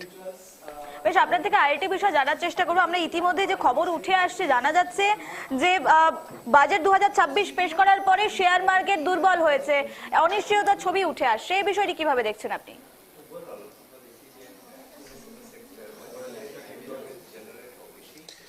দেখুন, শেয়ার মার্কেটের অনেক কিছু এক্সপেকটেশন থাকে। শেয়ার মার্কেট দুর্বল হওয়া বা শেয়ার মার্কেট ওঠা নামা অনেক কিছুর উপর ডিপেন্ড করে। কারণ বাজেটের প্রথমে কিছু এক্সপেকটেশনস থাকে যে আমাদের এটা হবে, ওটা হবে, based on which share market একটা জায়গা অবধি যায়। অনেক সময় এক্সপেকটেশনগুলো অনেক সেক্টর যেরকম আপনি ডিফেন্স ভালো হয়েছে, আপনার ওইদিকে ওয়াটারওয়েজ, রেল, এইগুলো ইনফ্রা ভালো হয়েছে। কিছু সেক্টর যাদের অনেক কিছু এক্সপেকটেশন ছিল সেইগুলো হয়তো হয়নি, তো সেইভাবে পড়েছে। তো ওভারঅল মার্কেট দেখতে গেলে তো বাজেট তো মার্কেট ভেবে হয় না, ডেফিনেটলি বাজেটটা অনেক সময় হয় অনেক কিছু মাথায় রেখে। তো সেইখানে কোনো শেয়ার বেড়েছে, কোনো শেয়ার কমেছে, সেটা তো প্রত্যেকবারই এটা হবেই। মানে আনলেস অ্যান্ড আনটিল পপুলিস্ট একটা বাজেট হচ্ছে, আগের বার যেরকম অতটা ভালো ইনকাম ট্যাক্সে ছাড় দিল, শেয়ার বাজার হু করে বেড়ে গেল। তো এবার বললাম তো কর বিভাগটা অতটা আসেনি, তার জন্যই হয়তো অনেক কিছু শেয়ার মার্কেটটাও সেভাবে এগোয়নি। আপনার থেকে আরো জানতে চাইবো, ইতিমধ্যেই বাজেট পেশ করার সময় অর্থমন্ত্রী বললেন যে পর্যটন ব্যবসায় যথেষ্ট নজর দেওয়া হচ্ছে, যারা টুরিস্টরা রয়েছেন, বিশেষ করে যারা ব্যবসায়ীরা রয়েছেন, প্রত্যেকটি বিষয়ে একেবারে সম্পূর্ণভাবে নজর দেওয়া হচ্ছে। সেক্ষেত্রে দাঁড়িয়ে কি মনে হচ্ছে ট্যুরিজমে বাড়তি নজর গোটা ভারতের আয়ের দিক থেকে যদি আমরা দেখি কতটা বাড়তে পারে বা ব্যবসায় কতটা সেটা প্রতিফলিত হতে পারে?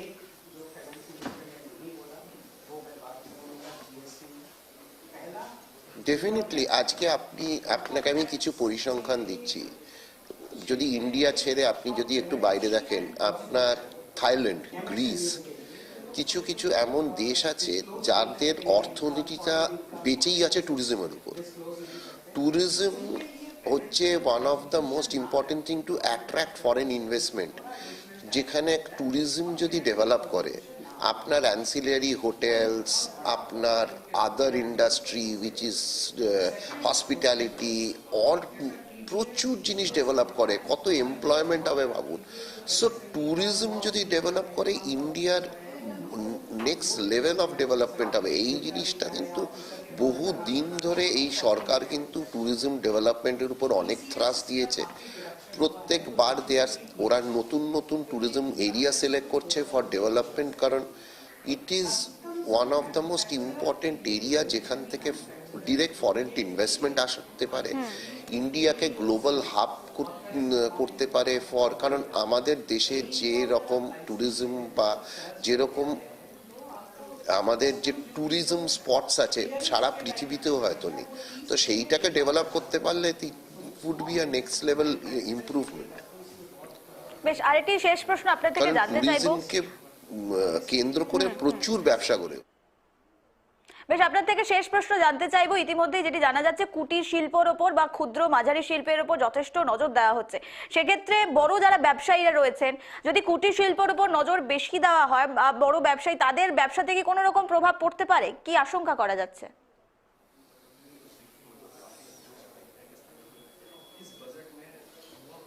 দেখুন, এই জিনিসগুলো তো খুব রিলেটিভ প্রশ্ন, কারণ আমার যদি একদম লোয়ার ডাউন লোকের হাতে যদি ওয়েলথটা না থাকে, আজকে বড় ব্যবসায়ীরা যাই উৎপাদন করবে সেই জিনিসটা যদি, সেটা তো সাধারণ লোক ওরাই তো কিনবে।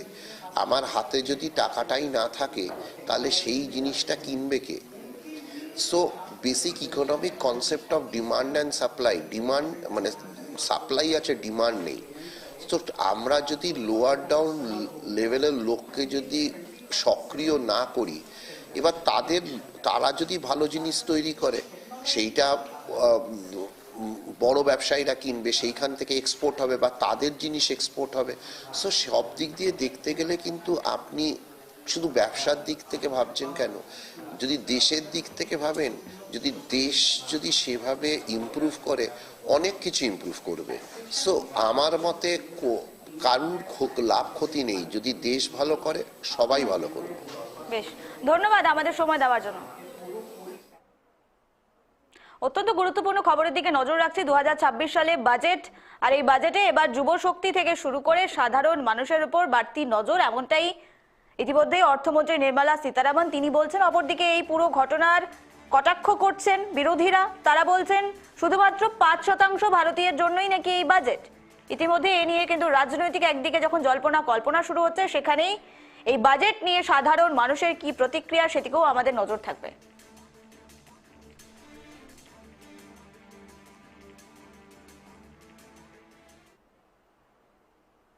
এখন সময় ছোট্ট একটি বিরতির, সঙ্গে থাকুন।